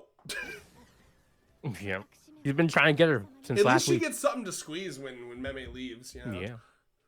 Honestly, you know, it'd be kind of peak if Meme, she made like specific Momoji avoidant ones where she filled it with like the same shit that's in like a fake to slow her down. No, like fuck. I was gonna say like she makes like have you ever felt a fake tit before? Yeah. Like a medical fake tit? Probably. I mean, I've definitely felt silicone. So we actually, one of Allie's friends works for a hospital, and we, it was one of them, I don't know, they were going to throw them out or whatever, I don't know, so she got her hands on like a whole box of fake tits that they weren't going to use anymore, so we have like an actual like fake tit that's like designed to go in a human being, Oh, you know what? I think it was like the trial one, like to feel it. It's like the one that they let people feel or something. Yeah, either way, we have that. So that's kind of what I'm imagining is just tossing a whole box of those at Momiji, and like she's able to knit fabric with the texture and feel of silicone breast. But then and then on the same flip side of that, I also enjoy the idea of like you look away from Momiji for 2 seconds and you look back and she's already fucking popped all of them and she's like, it's not the same. Oh my word. It's not enough. This doesn't satiate me. Bring those fucking titties over here. My hands are not satisfied.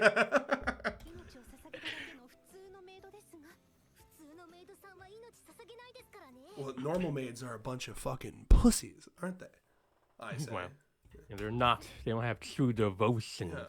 Well, they also don't fucking lie. Iku. Like, I guess this is before she attained self-enlightenment and awareness. This is pre-Crow. This is pre-Rope. Oh, that sounds that's interesting. Those are two important. Anime only here. Those are also pre-Rin. Oh, true. Yeah.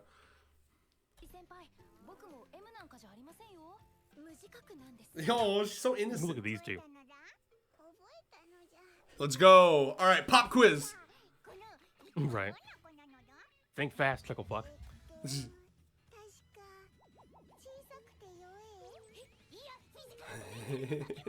Damn. I see the ass animators were on strike. Yeah, what the hell? Yeah. The skirt is not doing her fucking any favors here today. And that's skirts can definitely show off asses. Yeah, so like, that's you know what? Are they doing? The wind was blowing in a weird way. I don't know. Yeah, Mercury was in retrograde. What do you mean, what's a maid? Shut the fuck up.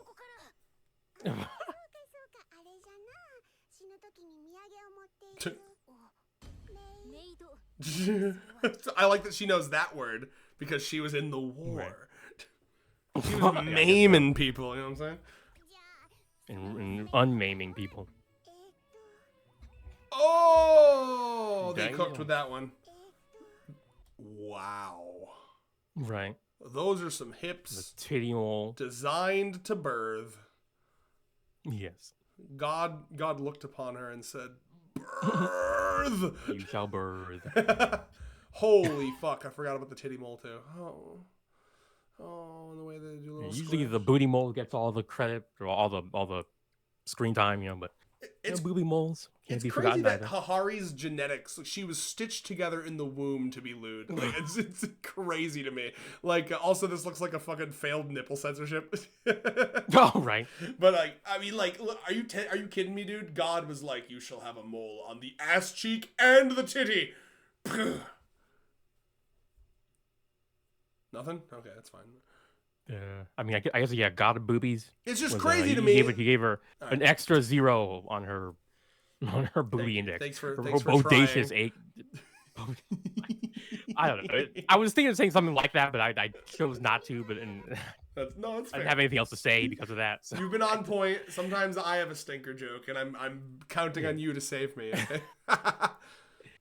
Don't you just want to progressively, wholesomely, and respectfully fill her mouth with something right now? Just like, maybe. I certainly do. As long as she's cool with it, of course.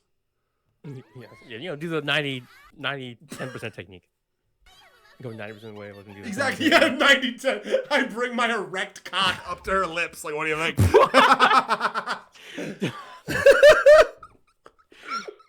Yeah. Your Honor, I was doing the 90-10% technique. Like, I mean, what more do you want? Yeah, that's what my favorite YouTubers, Ren and Reyes, paragons of progressive values, told me to do it. Holy fuck. Damn. Oh, man, this is actually bullshit, because in the manga, Carbonated throws some glorious and well-deserved shade at the American educational system, actually, rather than Hikari, by saying, and I quote, based on a level of sexual education, maybe. And, I checked. It's not only in the English version, it's literally also in the Japanese sub. And I'm like, what? God What are they bless. doing? Like, they even they changed it even in the original Japanese dub. Like, I listened to him in the anime. They changed it to what he says. They really were like, we can't shit on America. They'll nuke us. Cowards. They'll nuke us right now. Fucking cowards. In the alternate world, Donald Trump would have been like, the anime 100 girlfriends. Right. And he would use the wrong amount of reallys. He's saying it on the stage. On the the woke communist anime, which actually accurate, Loki. You're gonna see people in the background like, what the fuck is going on? This is the one thing they're like, I'm not with him. We're talking about some random ass anime. I'll let him talk about random Twitch streamers, But yeah.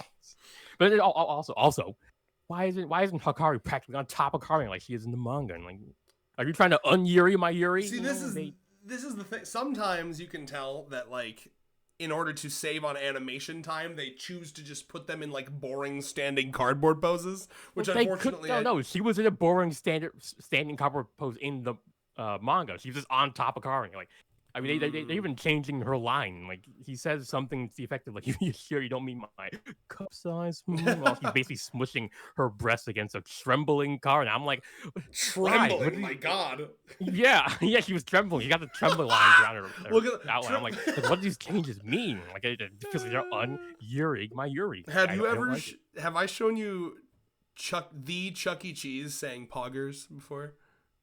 I showed memes recently. So there's some, I don't know, it was around COVID time. I don't remember why Chuck E. Cheese, the brand, did this. This was real. Like, this was like a COVID nightmare. Yeah, Chuck E. Cheese made a Twitch account, and it was like a Chuck E. Cheese puppet playing Fall Guys. I shit you not.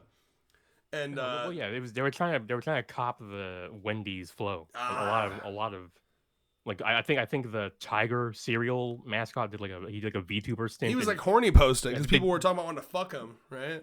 Yeah, they did like one time, and then because of all the natural furries, and I imagine even the non-furries, wanted to fuck him. Damn, Tony like, the Tiger. Yeah, sorry, you can't do this anymore. Yes. This is one and done. Well, so I bring this up because there's a famous clip that I'll maybe show at the end of this, where the chat was begging Mr. Chuck E. Cheese to say poggers because that was like the thing to say back then. And like, you can tell that whoever was being Chuck E. Cheese was like really concerned. He didn't know what the fuck that meant, and he was like, "Is this like a slur?" Yes. So he finally says it, but like there's what up, my paka? There's this real awkward ass like silence before and after he says it, and he starts like making these weird like noises, and he's like twitching and trembling, like an actual mouse. That's the funniest shit ever. And that's kind of what, when you said Carne was trembling, that's exactly what I imagined. It's just Carne on the ground. Wow. Like, poggers. That's how he says it, by the way. He goes, poggers. I'll show you later. It's good.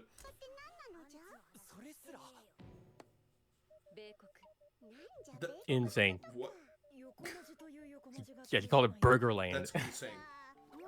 She likes to squish. Momoji's just, I like that. You know what I like? Nice. You know what I like about Momoji? Right, like we like that meme of the guy who's watching something, and then there's like the neuron activation. Like, did you hear the silence as my brain recalibrated? Yeah. I like about Momoji is that, like, here, hold up, look at this. I like, because Momoji she doesn't need to be groping, just like cheek to cheek contact. Look how much she's enjoying herself. It's actually really cute. Yeah, she's got the most touch sensitive. Yes. Momiji nerves in her hands, but I mean, the rest of her body can also feel squish as well. When you said that, in my head I just visualized like a dramatic camera zoom in on her hands, and then like you see her nerves, and they have a little Momiji faces, and they're going Momiji. Yeah. That's probably what's happening, right? My Momiji nerves are tingling. That famous cursed scene in like a Kobayashi's Dragon Maid where like there's that girl who has like fucking comically ball shaped hands. Like, how the fuck do you pick up shit?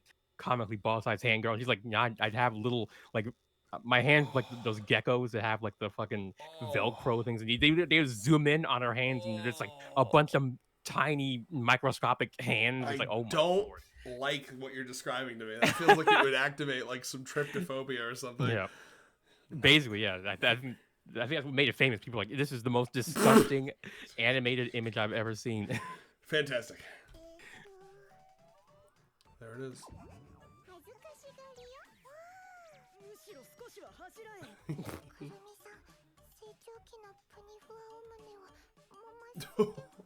He's taking full advantage of the moment. Like, I mean, we know, us manga people, we know, even without any practice at all, this girl can pull out like a world class, acting performance at the drop of a hat for her one true love, which is again. Now that we know that she is the savant, she can pull out anything.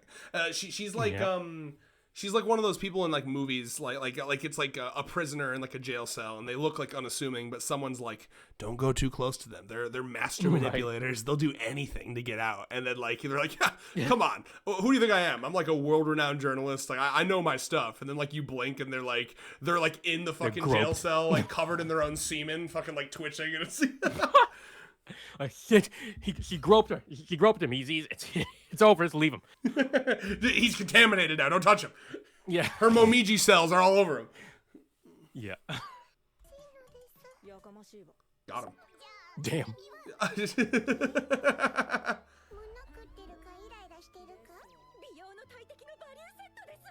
Oh yeah. No, I'm not saying that. Oh my god. Yeah. Aw, that's really sweet, actually.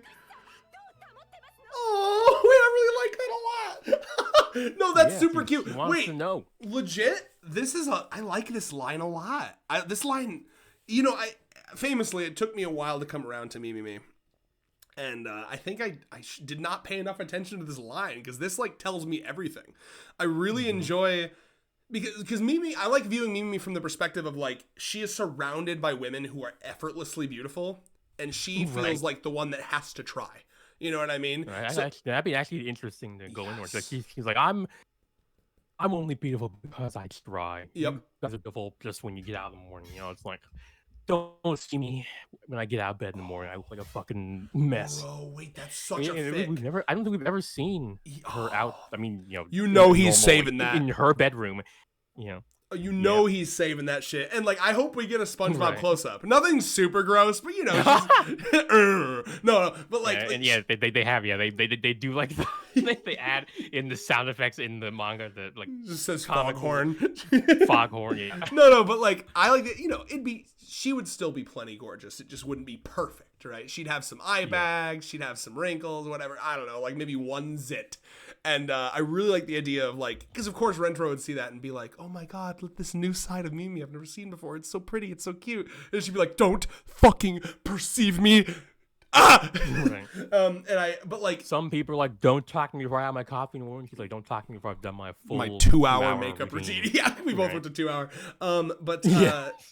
It's really, I'm already picturing this visual. I really want to write this actually, where she comes to the rooftop and she's looking around at all of the things that these girls do that like just make her grind her teeth. So like Kurumi eating like a fucking really messy, nasty like burrito. There's like sauce. Yeah. I like a splotch of like hot sauce gets on her cheek, and instead of like wiping it off, she just like wipes it into her cheek with her fist and keeps eating. Like just and like maybe even like a zoom in where you see the hot sauce like clogging her pores and shit. Natty's running around half naked. Despite that, she doesn't have a tan to speak of. Like, how's that work? I don't know. Like, fucking, I'm trying to think of like other things. Like, Matsuri's making her fucking noodles, and little like specks of like the oil are hitting her, and she's like, it's burning my face. I'm just thinking of like all the things that people fucking, I don't know. Kusuri like trips and falls and like scrapes up her face, and she just like gets up and keeps running and doesn't give a fuck. Honestly, that could be a fun bonding moment for Eru and her. Actually, Eru's like Mimi's mauling, and Eru just walks up and she's like, "It's maddening, isn't it? Sickening." No proper attention to beauty, care, maintenance. Their poor skin. Their skin is crying out. That's so cute. Don't you want to touch her cum gutters, Gran? That's where the cum goes. Damn, from the way her cum gutters are situated, it looks like her crotch is like literally right underneath the belt buckle. Like she's got two crotches. Like there's one. Oh yeah, well that's the pubic. Wait, that is weird. You've kind of Whoa! Wow. I can't unsee it. Oh, that's horrific. The animators really wanted to have so their free, fucking cake and eat it to. too here, bro. Like, all they had to do was just make the top line just a little more vertical. Like, they don't need to be like that horizontal. Like they're supposed to connect to the bottom V. Yeah, that's not good. I like let's choose to focus on fucking Mimi still accosting Kurumi in the background. Right. Listen, Kurumi, I don't got any secrets, damn it. Kurumi, yesterday, your 3 meals were a bag of frozen pizza rolls, a bag of frozen taquitos, and a pixie stick. How do you look the way you do? And it wasn't one of those small pixie sticks. It was like the big one, the size of like an arm. Like the ones you get at an amusement park.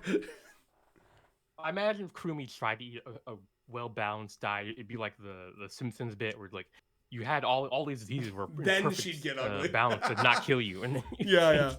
You change one thing, Kurumi, and it ruins your whole diet. You gotta actually go back to what you were doing before. Your body's actually dependent on how you eat now. You've trained it since birth, so if you fucking Kurumi, do you think you thought those cravings were just for nothing? It's what your body's telling you need. God damn it, I really want to write that actually. Maybe I'd like simplify it by just having it be a Kurumi Mimi chapter. You know, take a page from Nakamura and have like the literary equivalent of a 2-page manga spread. You know, like, yes, good call. Because actually, this is making us realize there's a reason Nakamura does those 2-panel. It's a really easy in and out for a story without fucking getting lost in the sauce. Yeah. Also, Natty. My head's a-okay. Responsible woman. Oh, girl. Yeah, I'll be the judge of that. Well, again, something I like about Natty, and like it is much like Iku has the make or break of her character, which is that flashback that you anime onlys didn't see. Natty's make or break, impoverished.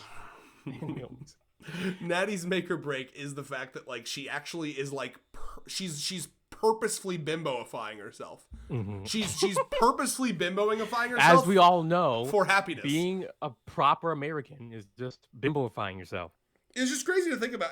In a way, it's pretty sad and tragic because from her perspective, it's like, in order to be happy, I have to fucking bimbo myself. Like it feels very like. I mean, have you seen enough of those bimboification tropes in them? Yeah. In the hentais and fanfics and mangas. I mean, yeah. People really like it. Yeah. Oh, listen, I'd like to. Can I like free trial? Can I rent being a bimbo for like a week? Right. Oh, cute. Here's my driver's license.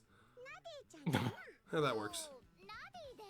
But you hear that? Oh. This is for some reason I'm having lots of realizations recently. But I mean, it's like because there's a Japanese word for those those noises that people make. Like they're not natural. Like our O is like the English equivalent of saying like eto and like shit. So she's saying you realize like Natty's literally she's literally being a fucking weeaboo. You say it's like if some random. It's like if you were like Baka. Yeah, you're my Namaka, and I love you. Not even that. It'd be like if instead of saying I said eto. Oh shit! Like that'd be crazy. This thing ouch. I said everyone. What she's doing. Everyone knew a motherfucker like that at school. Okay, everyone knew a motherfucker like that at school. I will never. Some of my best memories were finding the weeb girls, because there's always no matter where you are, no matter where you live, there are always weeb girls. Okay. They'll find you. Yes. And fucking, I will never forget. So I've talked about lesbian crush that I didn't know was lesbian for like 10 years, played the long game, and then she dropped that she was lesbian on me. Shout outs to her. I still hang with her occasionally. Her friend, notice I'm not giving names for these ones. Because these ones I don't think would appreciate me talking about them on such a lewd broadcast. Her friend, though, I really wish I could reconnect with her because she was super interesting. So we're talking like mid-high school, like freshman, sophomore year. She was obsessed with dragons. That was her thing, dragons. And so like, it's just like, she felt like an anime character because like I would come into school and they had their little spot that they would sit, these two weeb girls, my crush and her friend. And God bless them for letting my fucking gross fat ass into this little meetup. I mean, I was a fine person, but like aesthetically ugly as sin back then. So God bless them for not giving a fuck. Probably because they were both lesbians. Most of us were back then. Yeah. Yeah, they have no reference point to go, no male reference. I already think all men are disgusting. But anyway, I just she had like a fucking sketchbook full of dragons. That's all she. Every time I like, oh, what are you doing today? Draw another dragon. Oh yeah, this one's like gold and silver. Yeah. Yeah, it was really cool. Like I miss her, honestly. I have the one surviving thing of her existence. I have you know those magnets you can buy when you go to an amusement park and you ride a roller coaster, it takes a picture of you. Oh yeah. I went to Michigan Adventures. This is where this is actually the trip that I confessed. I just said her fucking name. Yeah, I was like, yeah, do I mention it? Yes! I'll have to go in and do my cheeky YouTube. I did the same thing in the EQ essay where I said her name and I had to fucking use YouTube editor to fucking blip it out of existence. Let me write down the timestamp, actually. Well, I'll find it. It's Natty. I'll remember this. Anyway, yeah. So I went to an amusement park with those two. And that was the trip actually where I confessed my feelings to her. And I got let down very gently. It was I talked about this in my eco essay too. Even though I got turned down, one, it was very kind. She did the whole like, oh well, you know, I just don't see you that way, but thank you, it means a lot. But also, like, the most rewarding part was making her blush. Like that in and of itself was rewarding. Like seeing this person I like had at this point I knew her for like 4 years. This was like senior year of high school. Seeing her like deep red blush from me confessing my feelings to her was like, oh, like that alone was like worth it. You know, I'm glad I did this. You know what I mean? But anyway, I have a picture of me and Dragon Girl on my fridge still because it's all I have all of the roller coaster pictures I've ever gotten, and so there is a picture of me and her on one of the roller coasters at Michigan Adventures. So I know she was real. Okay.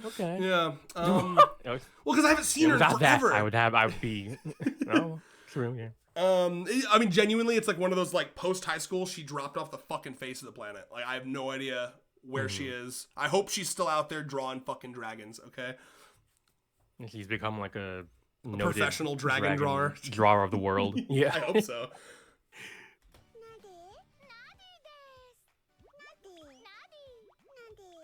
This is so stupid. Yeah, you can tell. You can see what's happening here. Is it? Yes.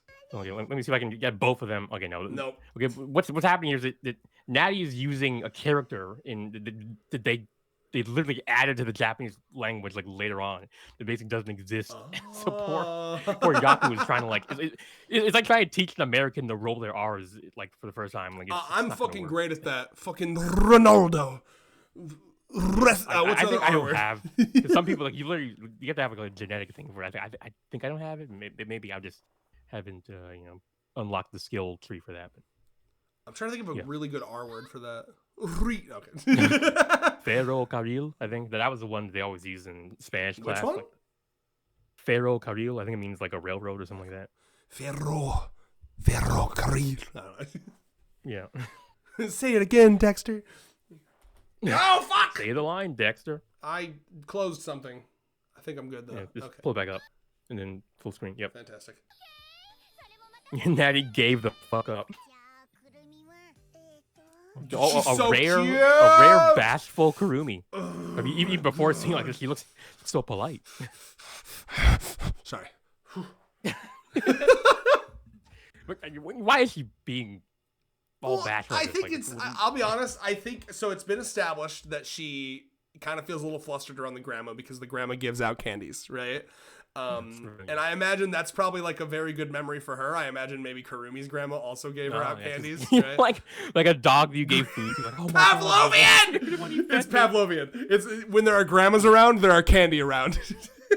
Yeah, like, Kurumi's type is like, oh, well, they gave me food. They can't be a bad person. Like, that's really cute. No, it's like in the same way that like a dog cannot be calm when you're like crinkling their dog food bag. Like Kurumi's like, oh shit, she's walking up to me. Is she gonna give me another candy? Like, should I prepare myself for this?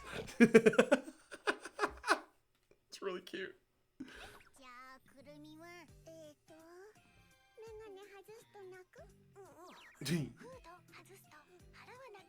Without her hood. So cute. Cute. Damn. Holy fuck. That was transcendent. That might have been the best. I was getting...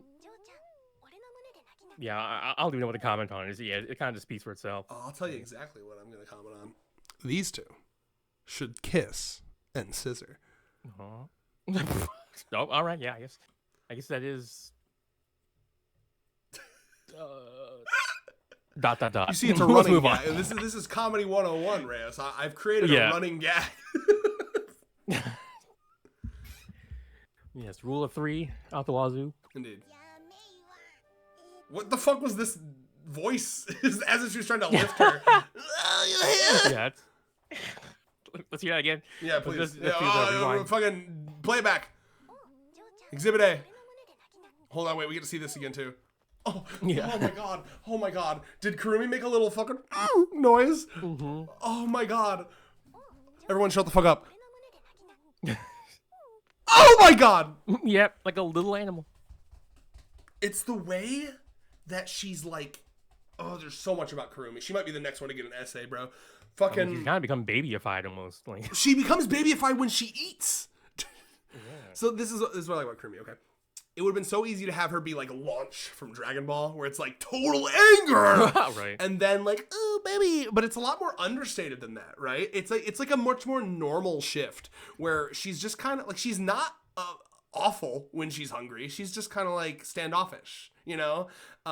It's really sometimes she does say shit like "get the fuck out of my face," but which is fair. Who hasn't? I have. You're not you when you're hungry. Yeah, that's how it is. And we all saw a sneaker commercial. I just can't get over the fact I cannot. Yeah, good. I agree. Kurumi's entire character is distilled into the Snickers commercial. I can't get over how cute it is that, like, to me, whereas like a lot of the girls, they have their thing and it's like a multi-year long arc for them to heal from their thing. Kurumi, it literally is just, if she's fed, she is the most content human being on the planet. If she's like, no SSRI could possibly give her what a good fucking dumpling can. You know what I mean? Like, she gets so fucking happy. It is just goddamn charming as hell. It is, I love it. And kind of in a corresponding way, she goes much the same. I mean, she really just needs someone to go through the trouble of transcribing a whole Tolkien-esque book for her, and she's basically good to go. It's like, well, and like, to me, the message of the lesson of that is so like, think about the amount of people in the world who are living. Whoa. Let me try that again. Who are living like suffering existences that simply don't even realize that like one little change in their life would make their lives amazing. You know what I mean? Yeah, like sometimes the classic it is line with a thorn in its paw type. Yes. Type beat.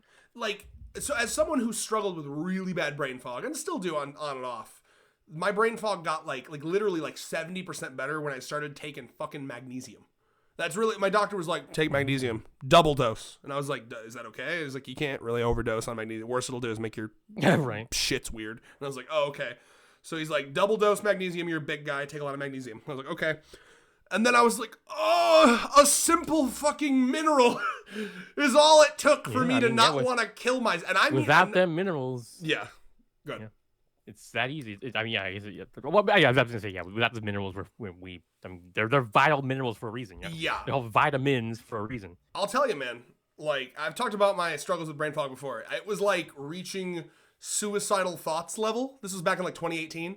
It was bad. Yeah, because I was like, I couldn't enjoy things. I would like try to like play a game, read a book, and I would just like be spinning in my seat. You know what I mean? And the main MC's mom when she cut out her fucking eardrums in Uzumaki, you know. No, okay. Have you not read Uzumaki? Okay. No, I have. That was a reference and a half. That's what it was like. Anyway, so one of the reasons I really, really love Kurumi genuinely is because it just like girl was living a life with such an easily solvable problem, but the problem required her to have 10 plus friends to constantly have a variety of snacks in her vicinity. And now she has that problem solved. So like, you have to imagine that like pre-Rentaro family, the fucking ratio of her being like upset, angry, and in pain to being happy was like 90-10. And now maybe like 80-20, but like in the opposite swing where she's like mostly happy. Yeah. That's such a beautiful thing to imagine. And like, same with Shizuka. Yes, 100%. I mean, it's kind of like, you know, someone like Natty. Take a look at this. Like, this is what living in America was like. Like when you have such 90% of the population is suffering from some condition that, you know, this one little tweak and they'd be good as new. Yeah. Like, you know, is that what you want, Natty? Because, you know, like, I mean, in a way, this is it's a great metaphor for, like, you know, the people in our country and around the world that get so fucking ass mad about transgender stuff. And it's like, man, for like a lot of these people, it's just like as simple as like some HRT, some testosterone, maybe a surgery in extreme cases, and then like one little thing that doesn't fucking affect you at all. And then these people are like, for a lot of the transphobes, they probably just need that one thing, and because they're probably getting pissed at random other people, including trans people, just because they've got shit going on in their life that's not being fixed or addressed. At the end of the day, it comes down to this ideology of like me, and not like caring about like the broader society. You know what I mean? Like, trust me, guys, you will be better off if the broader society that you live in is happier. You know what I mean? You don't want random people going around like suicidal. Society. Yes, indeed. So yeah, I don't know. It's just like things like this that make my heart cry with joy with this series. It's just like, it's so overwhelmingly happy, and it keeps me hooked. Like, I love that messaging, but it also keeps me it keeps my monkey neuron activated brain hooked with like fan service and like explosions. You know what it's got everything. Those are like the what's the joke about the game, like the game they have to have in the background to Subway Surfers. Like, yeah. Jiggling titties in the corner while it's teaching me life lessons. Thank you. Yeah. No, it's like the best series ever. I mean, like, One Piece, eat your heart out. Okay, like 100 girlfriends will outlast One Piece. Objectively, it will. Wow. It really will. Now, I mean, let's hear that Kusuri sound that we rewound. For the sake of hearing. You mean Kurumi sound? Ended up, you know, getting to hear. No, because we wanted to hear the Kusuri sound she made when she was picking up May. Oh, true. Right, but before that, let's hear the Kurumi sound again. One more time. Yeah. Oh my god! What is she doing? Is she trying to lift her? I don't understand. I guess. I don't know.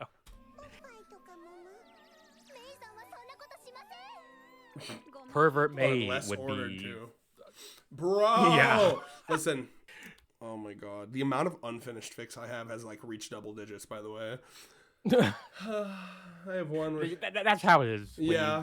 When you really start making any art, like I remember as a kid hearing about how like Leonardo da Vinci took like 7 years to finish the Mona Lisa. I was like, how the fuck could it take 7 years to just paint the damn thing? But I mean, when you actually start making art, you realize that like I mean, well, one thing, like, life gets in the way, but then even if that didn't happen, you come up with new ideas like every day, just living life, and it's like, fuck, I'm never gonna be able to finish like half of these. Like, just fucking So I have one. I'll vague post the fuck out of it, but I have one that's a lot of the Iku ones I do are done in like a happy light, but I wanted to do one where it took Iku's masochism from like a genuine like addiction ruining her life perspective. Like, it's really sad and fucked up. So I have one where basically like she's asking the family to do progressively worse and worse shit to her during sex. And when they finally cut her off and are like, no, we're intervention, we're not going that far, May is the only one who will, because she frames it through an even Rin is like, I'm sorry, bro. I mean, I like violence, but I don't want to kill you. You're like, well, if you won't do it, then I know someone who and it's fucked because Iku in a way OG. Yeah, I'm going back. I knew you'd come crawling back to that Thanos speech. Where did that bring you? Back to me. No, it's fucked because I have Iku, you know, in her desperation for this, she like uses May's weakness, which is this like love for orders, love for feeling useful. Even though May at this point, because they have to do an intervention for May, they're like, please, May, if someone asks you some fucked up shit, don't do it. Well, I have a part like where it flashes forward. They basically like Iku gets locked in a room, handcuffed to a bed for a month straight. Damn. Oh yeah, like changing the bedpan and shit like that. Like it gets intense. I was like, presumably he's getting fed. And, yeah. Tended to. I think I say something like May only left the room for like getting provisions and new like objects to torture her with, and that's about it. And they ended up finding out just because of the sheer fucking smell in the room. You know, although I think Asuha on the case. Yeah. TLDR. Yes. No. I mean, like, she would absolutely like any depraved sexual act. The order's an order. Is all I'm saying. Right.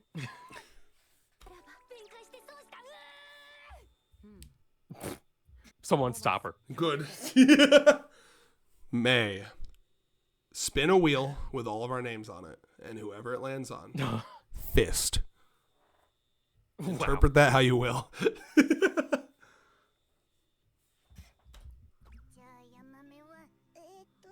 You trying to lift her too? Oh my! People would die. Yeah, head would roll. Wait, that reminds me of a fucking Dracula Flow. You know about Dracula Flow, right? Because I might have to show you Yes. Dracula Flow. Okay. What does he say? I can't remember. He's got like a line where he's talking. Dracula Flow is a set of videos by I believe it's Filthy Frank adjacent. He says something. It's like an old man dressed as a vampire, and he says like the craziest lines. And he's got one about like his watch and how valuable it is, and he's like, if this watch ever got damaged, the entire GDP of multiple countries would fall. People will die.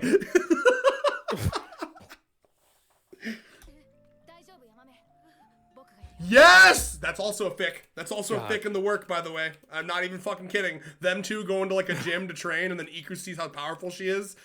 It's called, okay. Oh, wow. I must unleash you. Yes. Yeah.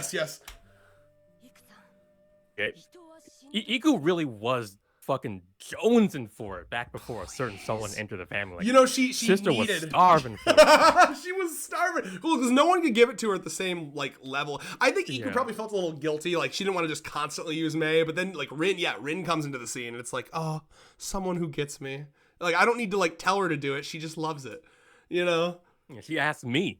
Oh, the perpetual motion machine. We need another chapter with them too. I don't even give a... I understand, Nakamura... Wait, have we ever even had a chapter about... That's what I'm saying, right? I understand, Nakamura, Yeah. that you're trying to fucking, like, explore new dynamics, but, like, give me the goddamn Rin Iku chapter right now.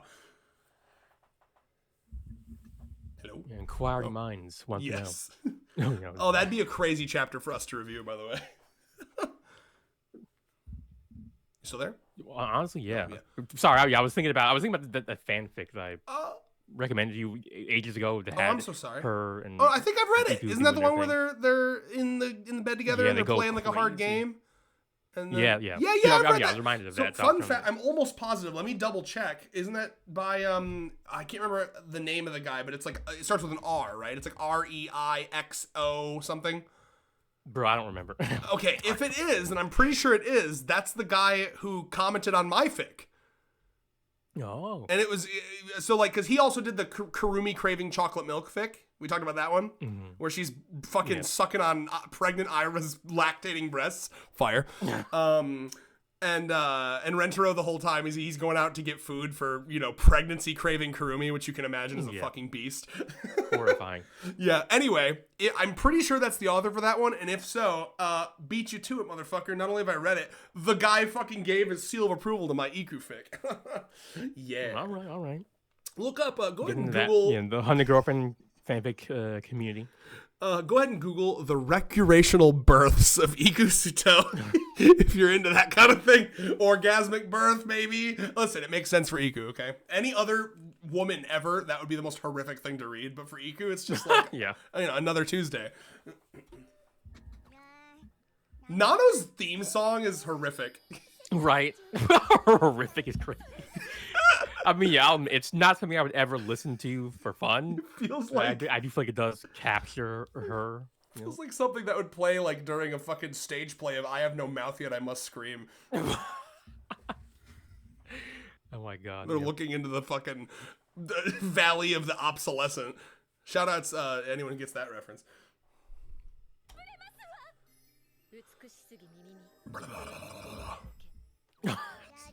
He's just aura farming just for the hell of it. Whoa! Yeah. So yeah, this is the one change in the manga that I'm totally down for. Because like, my because in the original, poor little 12-year-old Chio was tied up in rope bondage for this insert image. I see. They have to change. I see. Thank you. Yeah, wow. Bro, it really does hit different. In Japan, you could just like out and out be like okay with like sexualizing fictional children, and everyone are like, oh, you know. They do, and to their credit, they do actually arrest people who are into real life kids. I mean, that's good. Yeah. Rurouni Kenshin was a famous example. Everyone just, I mean, they put their money where their mouth is. They really cultural osmosis out being like, there. Oh, I'm sorry. Go ahead and finish. They really have to be like, art is art, real life is real life. To an extent, I respect that. You know what I mean? Like, I'm generally a pretty freedom guy, right? You know, like one can side eye a little bit, right? If you're drawing a lot. Oh yeah, I'm pretty sure they do side eye people who are into that shit. Like, it's only weeaboos over here in the online West who think it's some like pedophile paradise. No, like normal people, Japanese normies, like what the fuck? I mean, like as long as you don't do anything with real kids, we'll just let you do your freak shit over there. But I got our eyes on you. I got a nice chair over here. Just Japanese Chris Hansen is waiting. Yeah. Chris Hansen. Like isu o suwatte kudasai. Is that how you say why don't you take a seat? Yeah, basically. Oh fuck! I'm a big fan of how her ass sounds like literal bongos. Yeah, so, I mean, that's what Iku sounded like when it happened earlier. Oh, did this season. Yeah, I don't think it was as noticeable because I don't know. Maybe I was screaming because they had like a fucking like DDR Dance Dance Revolution fucking interface and everything going on. That's that'd be crazy. Can you imagine having a 12-year-old child and like I need to spank you because you've done something really bad and they like moan and you're like, okay, you made it weird. You know what? I suppose if you were trying to get out of the spanking, Thank God they don't have the ingenuity. The horrid ingenuity to come up with that shit. Yeah. Unless it was just genuinely what they were, and you helped them discover something in that moment, which would be really unfortunate. Yes, it's like please don't tell me that I awakened something in you right now, child. Oh God. No, Uncle. Wait, there's like an unfortunate ass alternate reality where Uncle Hero he would never spank Chio. He's too much of like, I love her, but like, there's a weird reality. Daddy's daughters. No, the opposite of a daddy's girl. Daughter's dad. Yeah, I guess. But there's like a horrific alternate reality where Hero gives her a spank and she likes it, and then because he's such a fucking it's in the blood, Rentaro fucking enabler, he starts to develop some weird. There's a weird nasty dojin that you could fucking write about that, is all I'm saying. I'm not gonna do it, but someone could. Yeah. We can't portray her like that. Well, you should check the source material. Yeah, it was so crazy. They had to change it from the manga. It was that crazy. Fair. Right.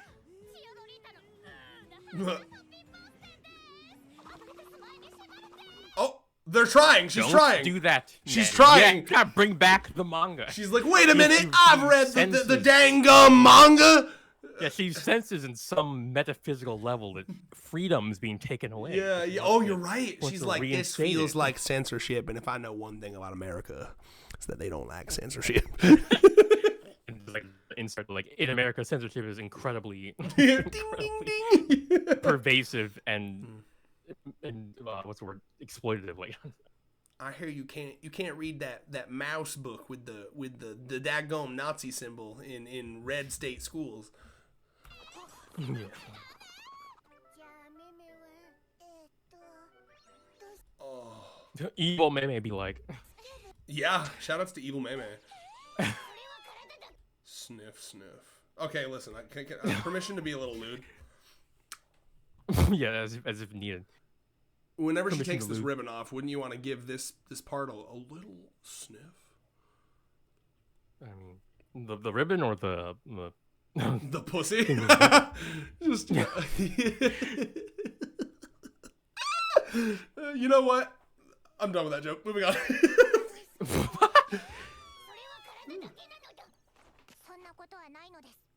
I will grope her. It's beautiful. It's amazing. It's a wonderland.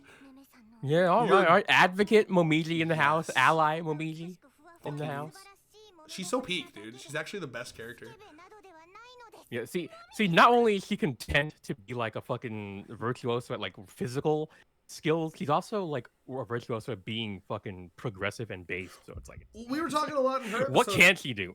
Literally, we were talking a lot. Bro, we were so ahead of our time when we called her like a character at the end of her development already. You remember when we said that like years ago? I didn't even realize how right I was. Yeah, you said that, and then turns out she's a fucking savant who's great at everything. She's a fucking Mary Sue. You know, I think it's Mary. She's so good at being a Mary Sue that we're like, I don't fucking care if she's a Mary Sue. That actually makes it better. I think it would be annoying if she was just out here being good at everything and like to the ends of like having a successful life. But like you get the vibe that like she's like, yeah, sure, I guess I could like pass high school with flying colors, go to a really, really good college on a full scholarship. I guess I could do all that, but I'd rather she's real cool about it. It's just super cute to imagine like I don't know, I can't remember, we've vaguely seen her parents. I have to assume they're not into groping like her. I'm hoping. Yeah. But anyway, like I like imagining her parents being like, Momiji, you get straight A's at everything. You don't want to go to college? And she's like, no, I want to go to a trade school and learn how to be a masseuse. Actually, no, she wouldn't even do. She's already going to be better than anyone who can teach her. Right. I don't, it'd be like the fucking, it'd be like that, like there's this idea in like, shonen anime called like the overdog posing as underdog, which, like the One Punch Man is a good example of that, where it's like, he's so good at punching and shit. And then I think in season 2, he goes to like the fucking like the hero superhero place, school. And yeah. And he's so good at it shit that none of their instruments can recognize how good he is. Yes. Probably what would happen with Momiji. She rock up to the masseuse school, and they'd be like, "You're so like she's so good that none of their tools can like register that she's good." I've got it in my head. They have like a person, and it's like, okay, give this person a massage, and we'll have this is like our famous massage analysizer man, so massage him, right. And then he'll tell us how good it is. And like she massages him and he's like, yeah, I didn't really feel anything. It's like, oh, you got a lot to learn. And they walk out the room and all of a sudden he's like, oh like he melts into like a puddle. it's like literally like delayed, like it was so fast, like that type of shit. Like you've already been massaged. Like, wait, what? Shit, I did a little too well. I guess it took his body time it took his mind time to to process what happened. See, and then she has to realize like, okay, I have to like lower my power level to be perceived by these fucking plebeians. Like I'm so used to the superhumans that are the Rentaro family. I didn't realize I'd grown so much. Oh my god, yeah. That's true. Damn. Massive, shapely, and pleasant. Mimi, stop aura farming. It's just, this is literally just a random shot near the end of the episode. What's great about Mimi, amazing. Honestly, she should be a JoJo. What's great about Mimi is that like she is aware of the camera. I'm pretty confident that she's aware of the camera. All time. Yeah.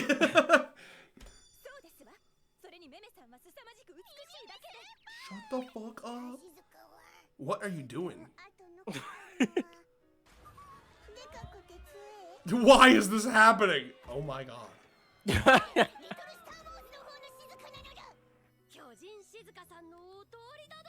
Cute. Oh, there it is. Wow. It wasn't ordered, dude. She's gay. Bro.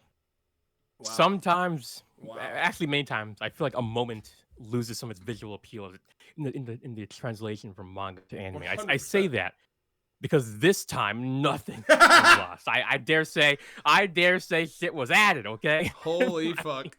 You know, let's do the. Yeah, well, you talking? Ahego is an interesting thing because it doesn't translate super well. It works better as like a moment captured, a frame in between. You know, when it's like real. Yeah, go ahead. Before, yeah. Oh yeah. I mean, it's a classic example of like commodification of really is any like I guess specifically like online art culture, but it really you see like everything where they try to turn these these momentary moments into commodified thingamajigs, or it's like it doesn't work. Okay. Yeah, no. You've taken something beautiful, which is like arguably one of the most beautiful things in the world, which is the face a woman makes when she's coming, and then you've like exaggerated it. Guys too. Content.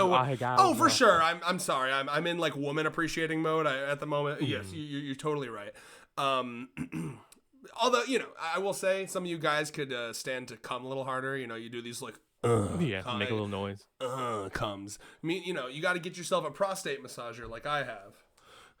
Well, yeah, that will do it. Yeah, I recently ordered a new one actually on recommendation from someone in our NSFW channel on Discord. You can learn a lot about yourself over there. But anyway, yeah, no, I mean, in my never-ending quest to come like a girl, because like they becoming real good, and I'm low-key kind of jealous. Look at this. You come like a girl. I want to come. That's a compliment where I'm coming from. You look at this face. You don't want to come like a girl, right? I need you to understand that if you come like a girl, you're gonna forget your problems for a day. You're gonna forget you're gonna forget your name. That's the EMT is gonna come in and ask you what year is it, and you're like, 1984. I came like a girl, and they're like, oh, this is serious. Like, oh shit, he came like a girl. It's code 69. You came like a girl. Men, you fucking idiot! Men can't handle that. Our bodies aren't built for it. It's like I saw the shining peak on the top of the mountain, and I had to reach it. I had to see it. I know. The call of the void. Anyway, I know, but you should have had 911 on speed dial, okay? He's just like in a puddle of his own cum. The puddle is like matching the body mass of his entire body. It's like, anyway, there's a reason God hid the prostate deep inside. We were never meant to touch it. All right. What was I saying? I got lost in the sauce. Well, first of all, not to be like that woke friend. I genuinely do. Where the fuck did she go? Oh yeah. I genuinely do like normal Karate better. Her charm is her reservedness, her like, no, I would never, and also, yeah, I mean, like, Ahegao it's always, and this is a pretty light Ahegao. It's not. We got to see Ahegao from normal Karate last week with Moiji. Oh, when she was like drilling her ass with her fist. Yeah. Yeah. Exactly, and that was better. Fucking fisting her. Well, because like the tongue hanging out, like it's not as, I don't know. It's not doing it for me. It's not doing it. I mean, it's a hot image in and of itself, but yeah, it's lacking the authenticity of it being. You're right. Karate. It feels performative, right? Like it's the meme I often. And I'm liking the performance. Yeah, fair enough. You know what? Got her. Damn, dude, I felt the rage. When I first read that, when I accidentally like skipped ahead earlier and then went back, I read that as she got monetized in the end. She finally got monetized. Okay.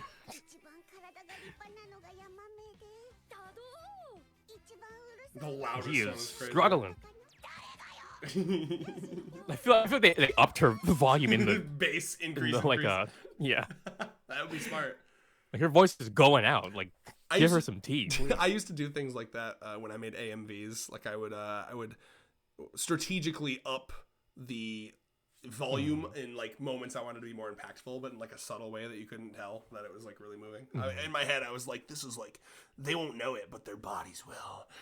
Yeah, like you didn't notice it, but your brain did. Yeah.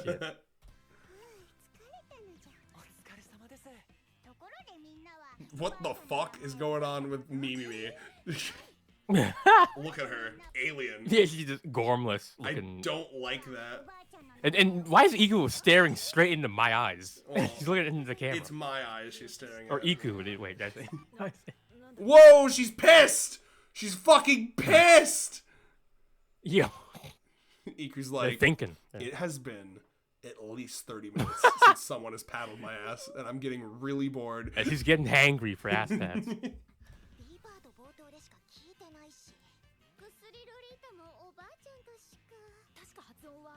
Oh, is this when they say meth? Just call her. Are they about to say meth right now? Yes. I forgot that this is the chapter where that happens. Meth!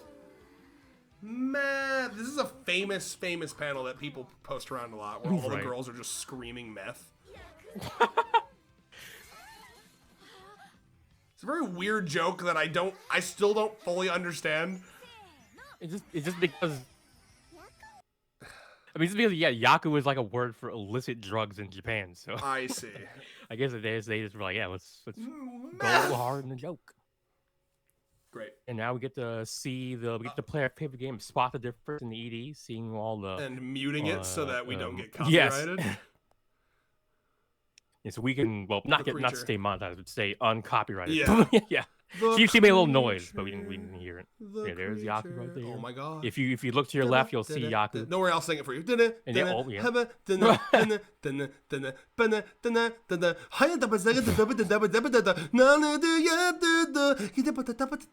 red cover.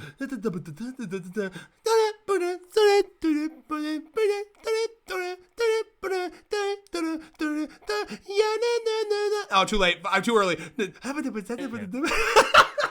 This is hard. There's oh, there she is. She's over there. The shit goes so fucking hard.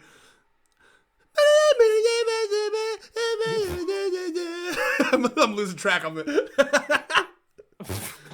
I'm trying to do my part with the mouse, so I think you can see it right. There's period blood. when you're in the fucking hot tub with your girls and the period starts out of nowhere. We've all been there, girls. Am I right? Yeah, the pad fails, or Ew, disgusting. All right, here we go. Okay. And then wink. He winks. Hit her with the wink. Winks like a foxy. Like a foxy wink.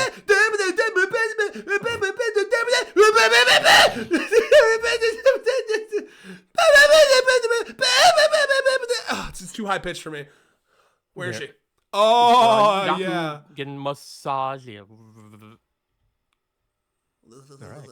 Well, fantastic. Nothing. No after credits. I can't fucking believe this. Yep, right. None.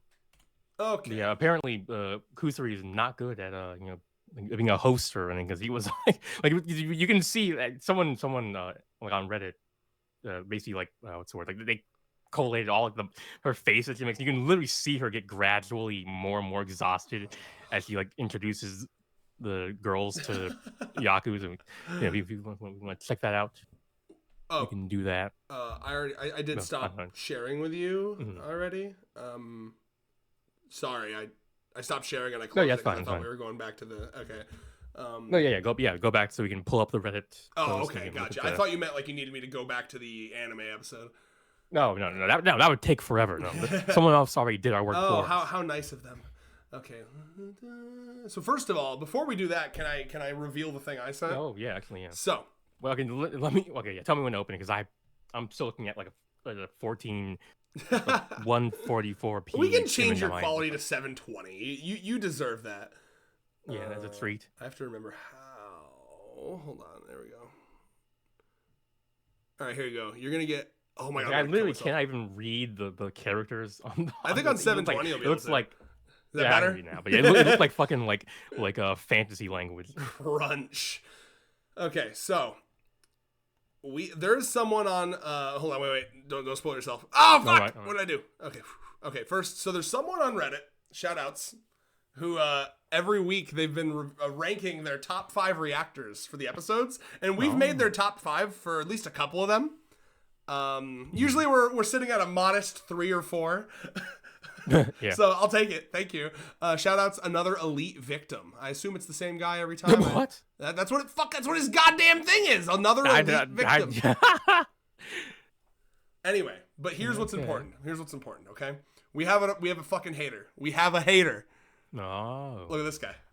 Why are these two idiots in third place? Skull reacts. And then the other one, he did it in multiple ones. I checked the other one. Yes, he specifically doesn't like us. I mean, yeah, Kaka should probably be above us. Blue S probably should be above us. What I like about Moonlight. Moonlight, damn.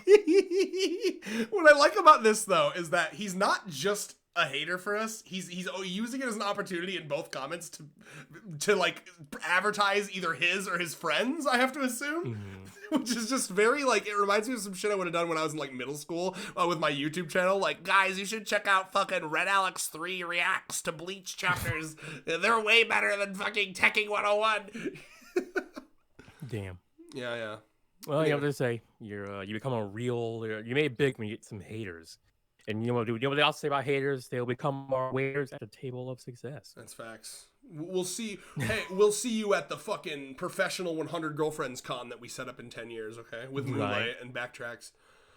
All right, are we starting up at the top here? Yeah. Well, those are just images from the episode. So I mean, I guess you can look at them. Oh shit! Yeah. It's fucking ridiculous, dude. Insane. It's giving like Chad from Bleach from like the beginning of Bleach. Oh my, yeah, actually. All right. Yeah, Let's do it, boys. Yeah, some moments from the manga. See, you know, Yaku's holding her hand up in like sort of like, I don't know, the classic polite way that you do the work. Sometimes I don't know. Hello. Good. And is there dashing all of our hopes that we ever see adults or 18-year-old Kusuri or Yaku. And this is a bit where Kusuri's like, yeah, our dead fucking grandpa. Like, finer man. What do you think? Is he a fine shiter once? What do you think? I bagged a good one, huh? You all said I'd never get a man on account of the fact that I biologically turned myself back to being 8. But who's the fool now? Yeah, I love it. He didn't need to say that. He didn't say, is he a fine man to my dead granddad? Yep. Like, he didn't need to say that. You could just say granddad. It's fine. Yeah. Join. 'Cause he's dead! Yeah, I'll be honest. I think it's probably been since I caught up in 2024 that I've read this chapter. Because I don't do a lot of rereading unless specifically noted for our content. So, yeah. Wow. And Yaku's such a good sport about it. He's letting her granddaughter basically shit all over the memory of her husband. She's comfortable with the idea of death. Yeah, I guess so. Oh, look at, bro. This is what he actually looks like. He looks like a normal goddamn human being. Paragon of masculinity. So again, I will choose to believe that the anime, as we've often said, the anime is a different, what's it called? It's an adaptation, right? A different beast. Yes, and there are times where things play out in a different way. So I'm choosing to believe that her husband that we see in the anime is Rentaro's vision of him. So Rentaro in the anime is a different person than Rentaro in the manga. No, this is reality. What? Well, I'm saying in the manga we're getting her memories, and in the anime we're getting his perception. I think that's my headcanon. Okay, well then that raises some interesting questions on why, but well, because Rentaro has clearly got like some kind of fucking. He's having his first experience with the oh shit, she's been ran through by a cock bigger than mine. You know? Crazy. That's classic boy thoughts, you know. Now beyond that. God, she's cute. Lord have mercy. She's like, well, a woman and a half. Why couldn't it have been that turned her back into a 21-year-old baddie? Right? Someone just stop Kusuri. Shit, there he is. He's turning all the baddies into 8-year-old. Hey there, G.I. Yup. Would you like to be permanently 8? I'm surprised fucking Hahari hasn't taken her up on that. Right. Oh my god, dude! I'm imagining you would kill someone. I'm imagining a chapter where it's like it like debates you, like you get a whole chapter where it's like, oh my god, it's a woman in her mid-40s with kids, and then it's like, oops, it trips. Oh my lord! Fucking the immortality drug lands in her mouth, and she becomes 8 forever. Yeah, I'd be like, all right, gotta find out where Nakamura lives. I just want to talk to him. The funny part is we can't even threaten to drop the series because we won't. At this point, I'm too locked in. Right. It doesn't matter. Yeah, that's why I have to talk to him to get him to fix it. Because I'm not dropping a series. It. Oh, yeah. Oh, dude, they don't have fucking 16 and fiber and... It looks like I was going to say it looks like a proper shop, but then they're like, I guess they're like Tupperware. I'm assuming like ramen porcelain cups. Oh, yeah, probably. No Apple... Well, that could be Apple Jacks right there. You do still have the guy, actually, all these people the same person composition. I don't know about all this. Weird. The hard stop. So good. This is a really cute face from Yaku. That's good. Right? Holy fuck. I mean, yeah, this is one where I would say, unlike the horny Carne shot, this is one where I think the manga did a better job capturing the kind of like this what's the word? Like casual horniness, I guess. Not even horny, the casual sultriness of Miss Yaku. Even down to this panel, which I had kind of I mentioned in the anime that it was very lolly bait. She, despite how like baby, how short she looks, her face is giving a very adult expression. This does not look very lolly bait. Yes. It's adult woman bait. Oh, she booped him. She booped him. Right. She's addictive. My God. Yup type shit. And then last goddamn. The hypocritical line. My Hippocratic oath. And then the moment where Kusari is genuinely being like, ooh.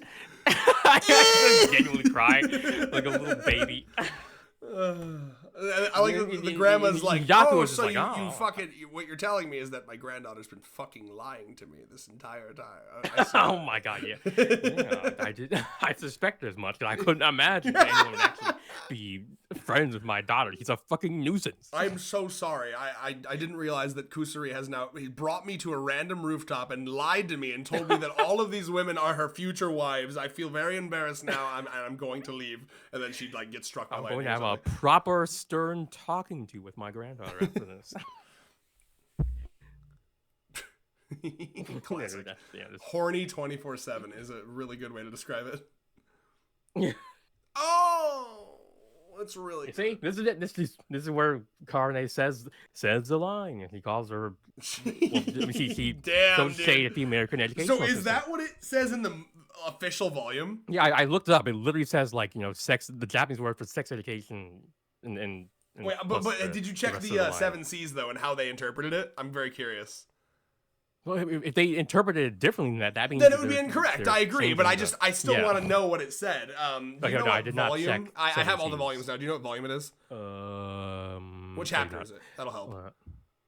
Chapter. Okay, let's see if it's presumably the one with Yaku on the cover. It is 76. Okay. So for a second, I'm very curious because, like, if Nakamura fucking took a canonical. Zoom in on the top there, where, like I said, Hawkeye is basically right on top of Carne. So I'll talk about that over here. Oh, the quivering. Yeah, fantastic. All right, talk about that. I'll be right back. Yeah, I mean, I don't know. It's a really weird. Change in me. I'm afraid of pissing off America. I mean, I know that the current Japanese prime minister is all goody in bed with Trump and whatnot, and I mean, I figured that wouldn't trickle down to a random animation production.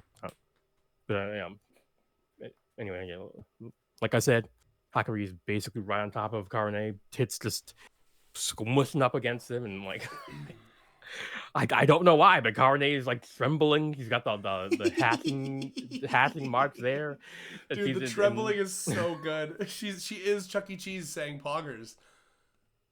Are you ready for me to fucking? Are you ready to finally see that? Are you fucking ready? Yeah, let's see. Poggers. Hell yes, Mexicans. Toby Fox, baby dust meme. All right, looks like we're all good. Listen, look it up if you want to know. Okay. All right. Are you fucking ready? Reyes, can you hear? Are you ready? Yes. Fantastic. We need the whole fucking. We can not just a short clip. Here we go. The whole stream. What?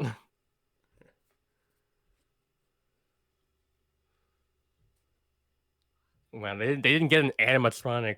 Listen, wait, what? Wait. Oh my God. You gotta hear the yelping afterwards. Hold on. Wait.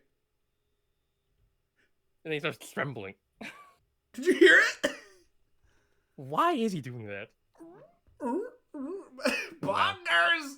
But kind of fucked up they didn't do a full-on authentic animatronic Chuck E. Cheese suit like they had at the actual Chuck E. Cheese restaurants. Kind of fucked up. So that, all I need was to have like the eyeball bulletin thing that the mice and rats do when they're happy. And he would have gotten full, transformation. That is Carne. Yep, 2020, baby. Better, worse times? I don't fucking know. Anyway. I mean, for me, they were pretty good times. But, yeah, honestly, same. I have the volume, so let me find it. Meth. And let's see just how they massacred my boy, the anime production. I'm gonna choose to believe that they're gonna also shit on American education. Let me find it. Yeah, yeah. What I'm saying is, let's get more evidence. The animation production just changed it for no goddamn reason. I don't even know what they're saying here. Okay.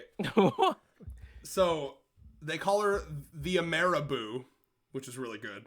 Okay. And then Carne's line is, yeah, she's a huge fan of their sexual revolution. I guess. What does that mean? The fact well, yeah, like, America had a sexual revolution in the 1970s from the hippies and whatnot. And was that exclusive to us? I thought that was like a global thing. Well, I mean, not exclusive, but it was like famous. Like, we developed the pill, and for the first time in human history, women had direct control of their reproductive rights, and suddenly shit got crazy. And if it hadn't been for HIV, we might have been living in a very sexual we would have been in fucking polyamory orgy world. Yeah. Dude, yeah.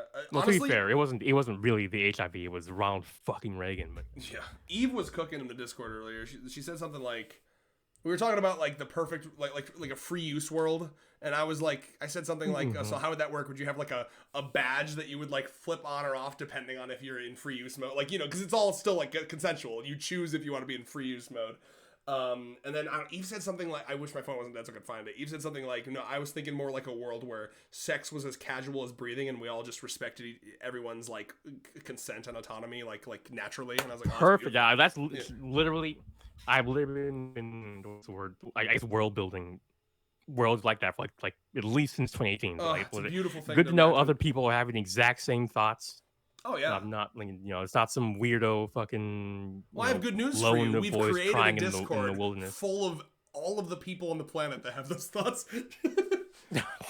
we've gravitationally pulled them to us. Well, seemingly a little less than all the people on the planet, given we had to make that whole tragically. I guess, not necessarily some normies slipped in. They always do. Yeah.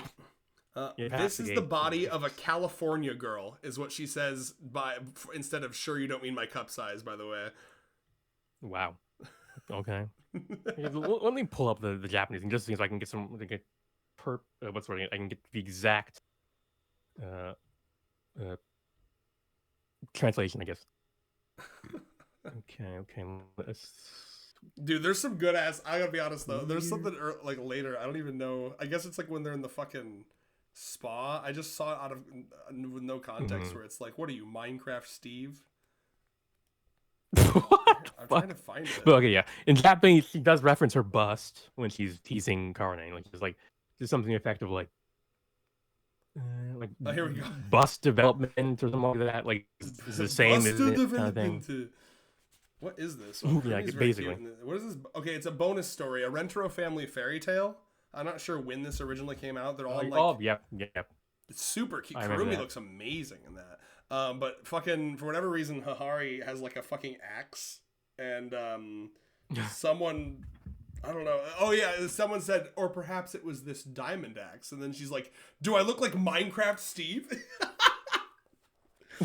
Epic Minecraft reference. Hahari, I think, is who said that. Hahari would be our age, right? We've talked about that, right? So I mean, yeah, true.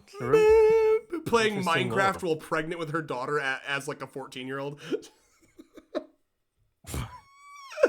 So if Hikari is 16 in 2019, let's do the math. Yep.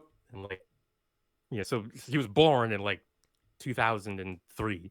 So I'm pretty sure Minecraft was not out then. But that's crazy to think about. These girls are younger. Most of these girls are younger than the millennium. Oh, it's wild. Oh, all right. Anyway, well, so wait, okay, then what year? Let me think of this. Wow, that is crazy. I hate that. Never mind. That fucked my whole brain up. Okay. All right, moving on. Super duper smart. Now I have the fucking volume. I just want to like compare. Hot in a suit, you know. Wicked smart. Now Is that your final answer? Half naked or? They have card. I say, is that your final? Good. Who Wants to Be a Millionaire reference. 7 C's.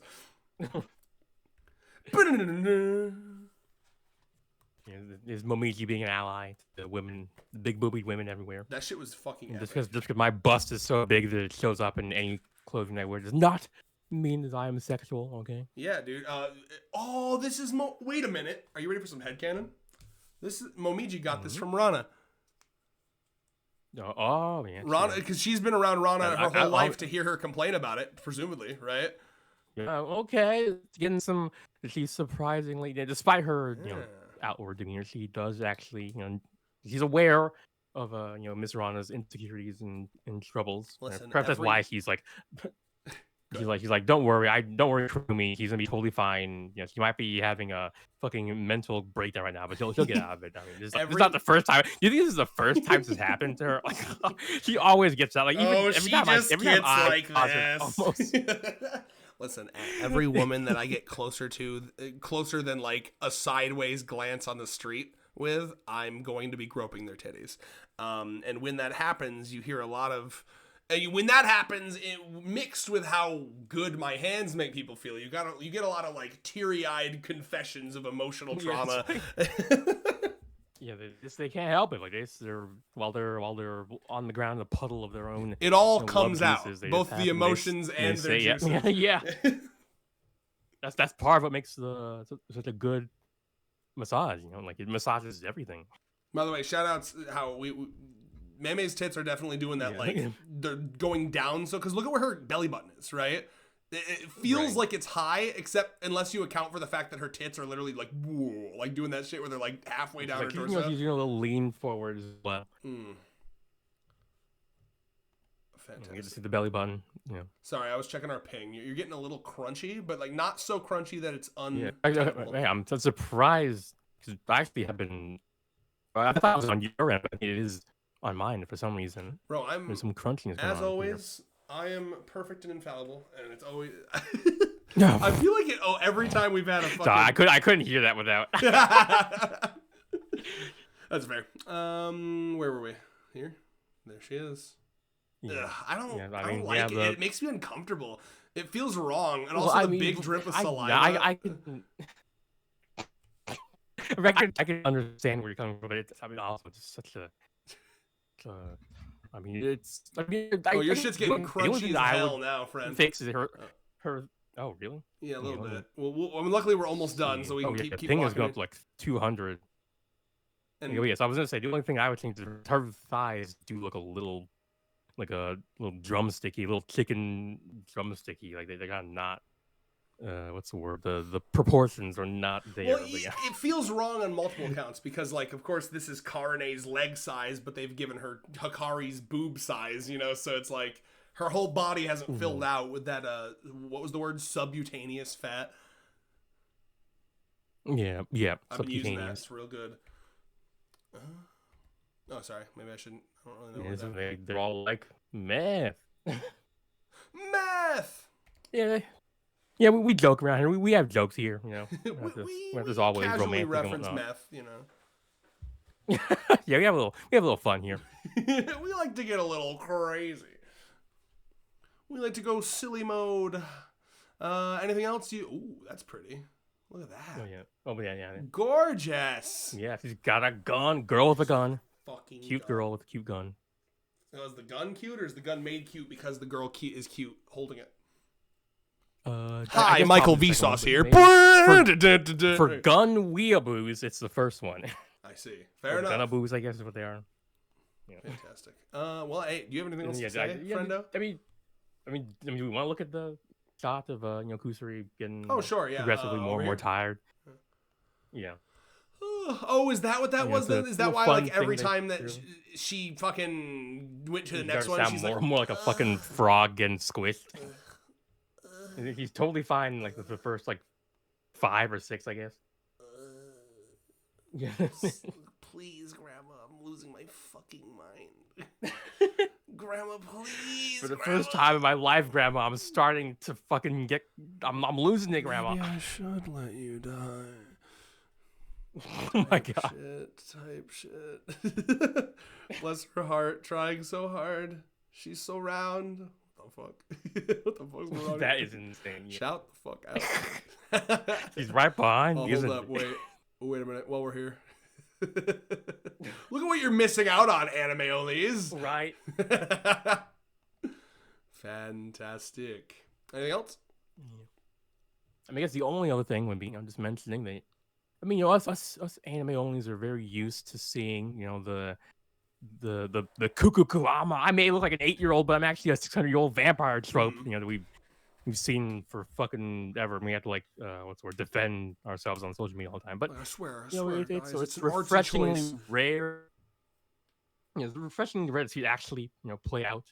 In a way where she actually sounds not so like fucking ridiculous. Old. Like I've heard this said a lot before too, right? Like in a way that she actually you've heard a lot where it's like, yes, I am a 900-year-old dragon in a body of a 5-year-old, and it'd be one thing if like they had the body of a 5-year-old, but instead they're like, hello, mortal. I have lived many lifetimes beyond yours, and I have the knowledge contained in one neuron of my meaty brain would break your entire fucking spirit. 90% of the time, in actuality, there's goofy fucking goobers. Like, how have you been alive this long and you have there's no maturity at all? I eat the bug off of the tree, and everyone goes wild and claps. Or like, Kishirisu from Mushoku Tensei, recent example. For those who know, I guess. I eat the bug. Yes, indeed. I think it might.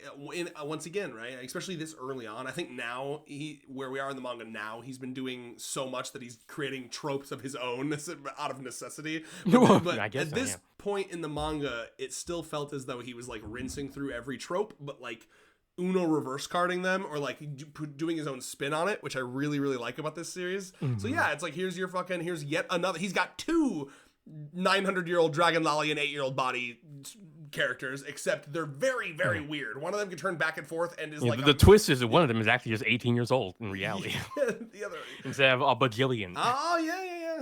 It's really cool, man. He always keeps you on your toes. It's when Rana, the newest GF in the manga, when Rana was introduced, I expected her to be a completely different character than what she ended up. You know what I mean? And you called that one, by the way. I was very on board with her being like, oh, she's going to be like fucking Tamaki from Fire Force. She's going to be Lucky Letcher from Fire Force. And so far, not at all. I mean, we might get some of that, but like you were the one who was like, no, I think we're going to focus on her competitive nature. And you were totally right.